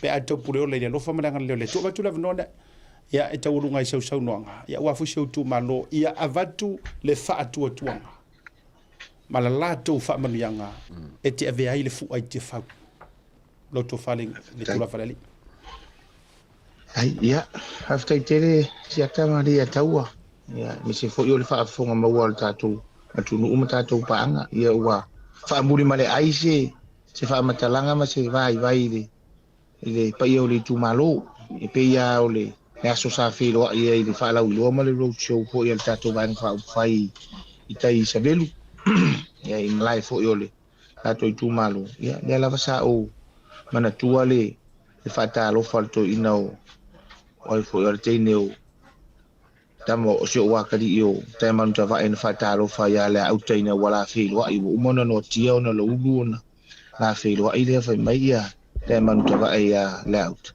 ta lo fa la umana me ia a ole sa afia fa salam mo ta vita na sa afia i tau fa matala lo la va ta pui malona tu fo le tu so fo fa mai wa la upele wala le oi fa uta wala le oi ia e fa pena se langona ile pa ia ole tu maloi ta pa au fa ma fa le por we fa va ya ne ta fa funga ole ta po inga ma wa fa sisina ole tala le su sunga to ina fa tonu ia e me se fo io o fa fe ngai fia o lo sau se mama no se manuia i tonu o afio anga e mai lava i no ulima le tu no fo ia o pito i tonu foi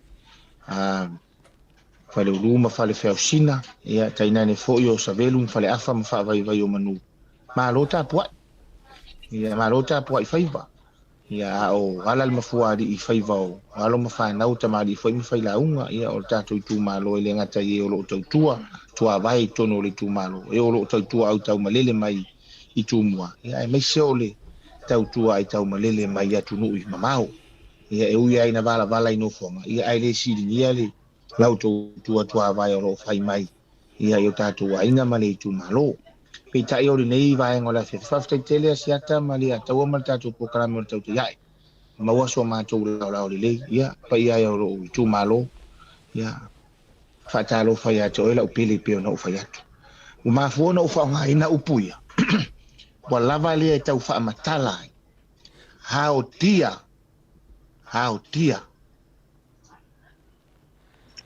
to me o elo tu malo o le va la lata le na o la u va ai ya to e pala uli fa po pala uli dua ya ele mafai e upo na tau fa matala ia ai o le langona ia na uno fuamo uma fo ile na ma fa so fo ima manisi fo ile nei aso ma ima ue pe ana sila fia mai e tangata umo se o tu malo le lotole ne ma ima ue pe ana mafaina tatala tu ai sila ia a o lo mal fa moi ia o le nganga fia fa o nga pe fia fa o nga le o lai au nai fa ima au na pe ona fitala yesu na o sawe ina ia o nai tangata aire ina ia au na mai tangata ia ja ia o tele fa ta wana wina lo finangalo lo tu malo pele o tele fa ta wina fo ilo finangalo se tamao ainga po se tupi ia ai e pe ia ona mato fa yatu a fa pe o le mato tu i fainga manino matau sisi e tu le Hamilton o lona winga ia ele o se Hamilton fa ta o lo to fa malo finangalo se tamao ainga po se tupi ai na ona mato fa auro ma au ia ma tu tatalo atu o fe o yelo finanga ia pe a faita wane so mato fata va ai lau fato fala inga matala ya senga lo finanga au maili fato tuanga pe ai au maili fato tuanga ya te a we fai mauto au na mo moli lau to fai mota matau ave mamalu fa lo por we fa mata pa au fa ile nei lima tau sanga o te tau tino atu o te mana tua oi o te a pelea oi ma o te lofa ia te oi ia manu ia fai ngā whiriwhiringa si o tu malo pele palau di whalwha palau di lua o le tatalo foi ia wha manu ia tu foi le tau si nionga te maari i ma whai launga ia o wha ao foi o le tu malo lo wha pena o na mātou tau si ni o ni nei tau mawhai ia o manu na o manu nei o upu ai masa nei le atu e ta alo atam a o le usu a le tatalo fo le tato tu ma ia mau to vai a o fo ni a vea fai nga fili nga mala e manu no to o ufi pe va i fo nga va ia o le upu mon ia o le palota ma le fai nga fili e o mai la so furu iva o kusu a le tato no fo ma le tato tausi ai e o le fina ngalo na le tu pe feta la yesu e lo le la langi o so moni o to pe auto no fo fa fa anga le tu ale fo ai no por kala me lau to fa vai ti mal vai malai mi se foi lo fo ngale ya taua fa fulu mai le langi lau do to fa wala ngai le fa ngo fio o faiva ia e fa fo ma wo foi mai tau le tu no le taimi e si ia i lo to fa ia me se foi o tau tu ai no le tu ia anga le tu ia fa pena na foi pe le to fa me se foi o manatu mama fo fo ia war tau tu ai no tatu no me se tatu panga ia mo foi so mato malosi ia e fa pena ona fa wa wa tau tu ma la ona o fe la vo ia fina ngalo le tu ia tatu te o ma fa lo ia o fina ngalo le tu ia fa lo ngo ia tatu le fa tu ma nu ia anga le foi le tu tatu tu no ma tatu panga kai a lo fa te le tu sa mo panga fo tatu va fa po ia me se panga uma tau ta ia e na wa tatu te fe lo ai ma fu te pe ia fa stai ni wala ia o lo fana o lo fane ia manu ia fai nga malo longo nei po malanga ngai tu mu fa no alo fa stai lava alo fa tai le to wa so fa mruia ia ona o fa popole tatu fa mai ai le fiaf min ska business ni mo min ska kalonga ska ulinga me ia fa mo nga ra ngo fo mai mo ra o nga paroka le bongo yo ia o ai fa ir fa kalonga ia o le na ufa manu ia tu le sunga le ataua ioi o le to fa o li ma le alo le mali to ia ma le to lo tu la fali o le to o le file mu o le to o le tala le leilo no winga a pa uar sunga ia lo no winga o le tatu wala le malo vai nga la iti ai fia feisa utala ona ta fa ma vai le fiu le nei va nga le fiafi fa fitai wa tali fasili sa o no foma fa kai kile ioi a manino a se mata upu o moli fa sino folawi o moli fa sino ala ia wale anga iluma o le me fo ye mo mia ele atunu o me manino ma mea sasao fa fitai o le wa fa ta oto le fa utanga la uto fa tu la faleli fonga mua a wa ai ngai tau se sa fune me tau lo niu ia ole dei foi la viafi ia wa apo i vai mangalo le fa fonga usi ale tunu a o tala telefonu fo i le ngongo sina a wa una fai vai masania i lau fa utu tanga po lo fionga ia wa malie i le fa fonga wa tala leo malie pe o le tala tene sa le valasi o le alo le tuia tu o le tuia ana malo le fa uta malo fo i le tapena malo le nau a wase manuia o le tu malo o ke o fo a u le tu malo tulo pe a le fia tango ia i manu tango i manuia ma pa ia i vai o le tama i pe o le tare le tau forma ta afa ai mai se au fuanga te tele o le fesili e ma fai nga fai a le ye le 2 milion a le te le o so tanga o le isi vai nga ta u le fa fonga le tu malo o lo tau tama wha nau lea po le tō wha ia fiu po le fionga i le sui wha audio ni. Ua iailonga so kanga ke lea e fiki. Ioi, tasi o vaenga o leo te nofo mo umai tau ngalu e peo le tala San Murianga. O le tangata i le leila na International Connection. A wā a kuai mai le kamakau kulo le sau o le whainga malo. A la ua ioi pe o le moe al fine o ale matua moe po ma e tapena fa e ma fainga sa ili fiki la ngor kama ai ngo fiki la wa yai sa mo ai wa levo ai lunga le koinga le usila ma Australia o lo te leso tanga i Australia e ala i tulanga o le talonga o le liki international connections e in usila e o i America male salangi o ngai mea uma o le tuainga to mai le nei male malosi le nei ua mo mia mo le faa wa winga o le aloina o le vaa folau o Samoa mo le isi tulowa e le nga vale matapepe awa le tula i mai o le fionga ia le ota matulanga uma ia o le sui fo i o lo o umia le tofi ia e aka ko woa i kusipa ia fo o le tofinga i o mose o le au mai fafo i sala e lu mai e kupiko a o le kofinga o Iosua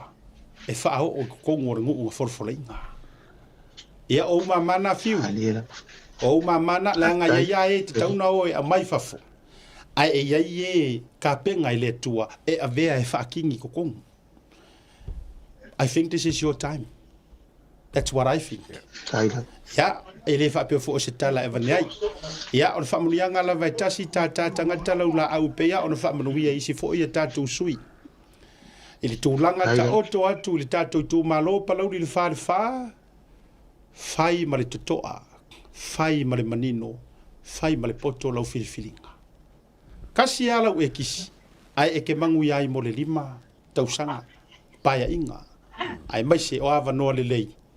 Lea e whaolioli mai ma le sui whaolioli, ia li tō whae li tūla whale li ia fiu, whaole tale poni whasio vasa. Manu ia lea loatu whenga palo te advice fau, ok, rofo o resi kako whakarangoanga, ia ina ua ese e ma au malie, ia ua e ofu mai le ofu whaamingi ska, ia le ua sau ngole a tau to inga minsta tau na e iai.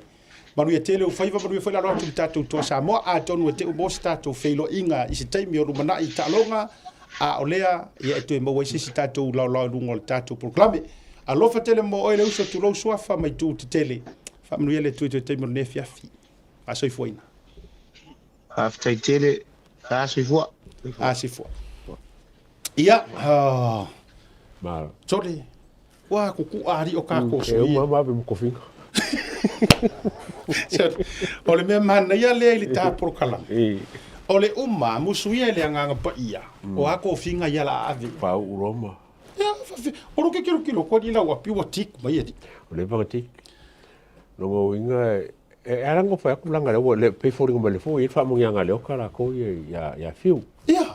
E ma ko fiu le okara sui kai kai. Ya, no inga aku ro mai ka nga sui palmia. Ya le nga singa se fo. Ia. Ya kia ura ia. Ole kako sui la le. Mana tua mai o le whātoto i le tua sa mo utasi. It's a new party. So ele se mea whake ia pe surprise kako. I le tūlanga o le all new ministers. Ele se mea e kauke keke iai pe kauke le hai. A whai new party. Whako akasi kako pa inga le la aru le lua. Of course e kau fo inga. A o le sau ngole kalamu le sau ngole mai fiu. Tengo le vaka mingiska. A o le tali tonu a le tau te mo mia. I ma faufaunga mo le polo keki. Me o marka kai miri mo ma faufaunga fiu. Whawhitai. Ia tau toatu. Ona ma ua ngā ruenga na o na fafola atu. Aria tau. Ma ngā ruenga na o na fafola atu. Ma whaatulanga. Whaatau to tali fesili. Whaamanino. Whaamalamalama. A o le whiriwhiringa. O ngai au a au. Palau li whaarwhapo. Palau li lua. Lau whiriwhiringa. Ma le whaatola whaala inga. Ia tatu atu ina i whaasisiranga ia. Whaamalulu atua. Ia whaate aloa. Ia whitau i roma umar tatu proklame la kako umar valu. Wako vai waru kako kau kaya e kau le valu. Ma lo lava misa le sai. O le anniversary le nei. O le o sia uso ia o le taita i fono fo i o le fast i o i Missouri i kakamba. Ia. O la te vao. Wha moe tau loa lua fata. Masiana mana mea au le lei a silupe vai le lei. I oe. Ia, o le fast food lua nea tausanga. O le la mafutanga. Ai si silaku ia. Fast food. Whalua. 42. Cheers to the 42. Alanga, o le aka lea. O le aka mai le la fast food. Me le maua le meo le moe oso sen whafua se i mai. Le la wangofu wha mga o fa se price rupe vai le ai sa usa se nga information. O le la sa o whalua. Ioe. Ia. Fast food ma le lua tausanga. O le mafutanga oka e solte. Koa kama marosia. Wa maka ukia. Maro. Ia, whamaruia le tua. Ia, te o lua. Ia, whaupopose se whalua. Whaavaru wha. varu fa wa nga ile o mai nga sa ko si la kemi ko fra e mai le ai marosi le ai yeah alo fa tele atu happy anniversary 42 anniversary what do you say 2 years yeah o le isi lea o le fa amorianga le so na fina vatu mo le suru tu sanga o le tagata le ia Petrosetu Eliapo Feto Aino o i ngai wai no yo Mata Wellington ia o lo fa anga na mai ia Shalom ia o lo fa saupo ia mamato uma mai Espiritan in New Zealand ia i saute po self in New Zealand mo molia tu mo le sulu ono tau sanga mo oele atali ia na ona failo atu ai na ia tatou melepone i lesi tatou pito i Rivers tau te ia ele o America o i Riverside le mo weli tatou sorry for loa lea Poly Avenue Poly Ave and Restaurant i Riverside o nganga mo weli tatou merchandise tau te ia a me se foi la ia o i tua i melepone se uma vatu te lopo ina le address misa mo tatou fa lo i melpone mo ni sile messenger ma ia le vatu lunga tatu pukalame o lo o maua fo ile tatu merchandise fa tau pea ma o lo fa a wau ina pea le tatu o fule le fast a mesi fo ila aulia na mali toa ia fa te a mai tatu wa tu langa ia fa mo mo misa i le tatu mitiafu ia le maua lava lima sfuru ta la mesi fo ila la aulia mali toa e au na mo Samoa to serve Samoa ia maua mai the size medium anga i le 5XL 5XL o le laki langa o le alu e mar 5XL ai kasiar kau lima sfuru ai te saulo lai te 6 mai 7 ia waru lai lunga wa fisu ia ila kau kamaranga ia vai le pol mai le tatou ofisa i le aso taiao mai le afa o mai le tau sfuru por afa sfuru ia anga i le ta o le tolu i le afiafi. O se tatu whasisilanga tu ina tulunga mo rei taimi o le whasisilanga lea mai le maftanga li pata i tupa i lalo i Brisbane i Ausitalia. Tulona i o sa mo le au whaalanu ma ave o le fuele velave o le sa whaau fingata. Le to e popo i so mātou vai. O na manatu lea o le asu i tonu ia le mata o le niu a wā e le to i utufia. Le matapuna nai vaivao a wā o lea ua tafe vai o suli o le tui atua. Ai tauia ina opa ia vai o tama se i tau whailo so mātou langona whaaftai e tusa ai mara mātou wha moe sa whianga iai i le asa suma le ono o kuso lua whelu suma le lima. Momori le ngang whaaftai i au na tofia le tua ona o lo tau wanga le lei ma le au mafola whaaftai ialo mata ma whanau wari tu malo pele o alei pata i tu pā i lalo ai maise o paolo mangafa mātou te maluai. Tai nane le paia mare mamanu o Samoa na poto i ona tupu mona e mo mai masani ona olo o tau wano fatu lai malo o tau titi whaitama e awale se leni sa o tau ma au iai. Le atua o ia e ana le manuia mare tama o ainga ia whamanuia tele i lo tau wanga le lei. Soifua mai le mafutanga a le pata i tupa i lalo. Le lato siva le safa ia sa iringa se leni. Ia e aware fisoso ninga mo vang fa fai. O le sitatu whasisilanga lea mai i si tatu mafutanga i na i Seattle. Whasisilanga ta ua no o matai ma Samoa ua tasi a inga fase Seattle nei fio mai maliu mai masu mai tala mai o aho. Wala awatu ma le whaaro alo tele le tau mamalu o le awhaia le tatu whaatasinga i a po o le whonutanga i le aso sa lusu ma le wha o kuso i le hall masani le SDA hall i le address wa ta uilunga i San Auburn, Washington. Wha mautuina o mata upu o le a whaasoina o le wha mautuina o le tatu ainga fast Seattle ofisa ma le committee wha maupopoina o tusi lulu tickets, po le raffle tickets, resi tala more fast membership, whaasoa matatala ini mata upu taua. E te tala le tatou hall mai le tula e tasi i le aulianga i le aforlima i le fiafi. ia mai le taimi o tauilunga e whaia malengang whaaloalo tele lava whaaftai nu o matai ma Samoa ua tasi fast ainga. Whaafsotai ia monisi o whaamatelanga le fionga i le teiteifono po le presidente a whamsanga tole a 4 numero tauilunga fonga le maftanga li o whaavai o manu ia ma le teu o loa le fionga ia a 4 ma lo tuto tasi ngali.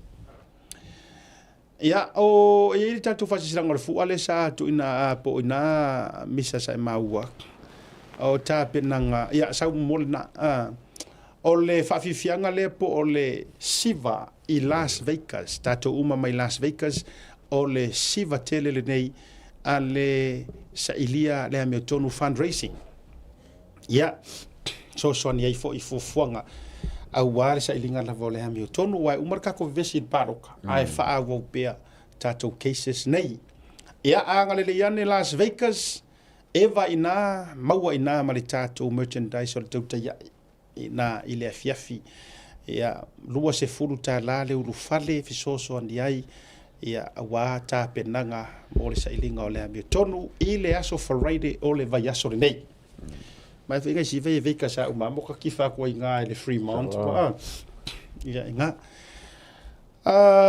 male o le wa mai fa la wiloa o le tato sisi nga fua mo le tau sanga fou a Victor Veol ia i le lato a fasino manga fou i tūlanga o le committee ia fou ia e mese foi o le wa fou uma le ataua ia ma le ngoa foi fou o le ala ua whaata oto ma mai le lato fufuanga ma le poro kalame ia o le kaimi a le ngai o le whaakulanga ia o poro kalame o tau i California ma Amerika atoa o le tātou poro kalame le nā le ua atoa le leile vaiaso o le fo vai atu ua mei i lunga tūlanga o whailonga o kirikiti mai le lima afe sa iai le tausanga le nei tausanga fau ua fitu wafe le manu malo o le aua tama kirikiti ai lima afe le tūlanga lua afe le tūlanga tolu mo aua tama itai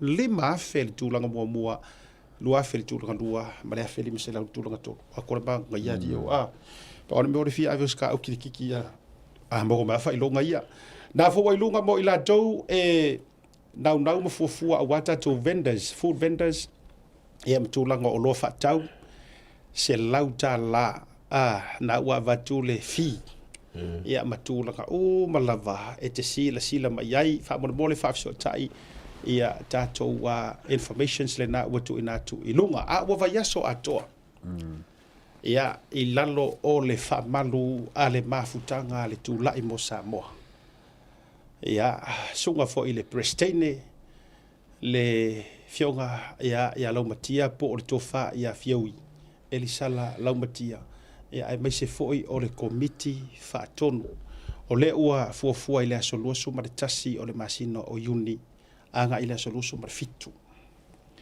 ia suinga le na mai se foi ia o le vave fa ailoa mai o le fuafuanga ia aua le faata o toatua i o porokalame malava aua o le upomoni ai e le fua le a Victor Veol tausaga fou le ataua o le a matua le ufi aua le foi la latu la il fainga malo fou o no winga e le taumate o le a tatou vaai ai ia mani mingisika fou o i le fua le ia faafetai foʻi tamaliʻi o loo latou tauava mea ina fuafuaga nei ia ua le tu faatasiga o le community Samoa i le tulagi ia au le galo faafiafiaga nei ma fundraisings masani kei loo koe lasi fundraisings agei ia mo le tofa i le vaai malai a siata tuasivi setu ia ina Brisbane i Ausitalia ia masiona foʻi faamoemoe lagolago sua le gata i lea o le faiuga o le vaiasi nei ia le fionga ia nonu la ulu William Mawia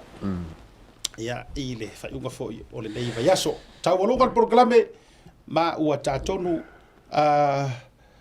ma tula o tatonu le vatu ka le vatu ori ko ni malva ko kiaka ia tulaga ua ko ruar io to lo mi tala li tula e vallo ova ma extra kula o matu ngalu le fiafi ia feke tali tau mafainga e moli o yo tau finangalo maloto ia le faatofalaʻiga na inisi o tatou sui aso ataeao faataoto ai foʻi isikako faakaragoaga ia ma le aso faraile taualuga ai le tatou special o le aso toʻanaʻi ae mo lelei fiafi asiata ma leʻi ataua ma faatofa atu ma luia lelei fiafi saifua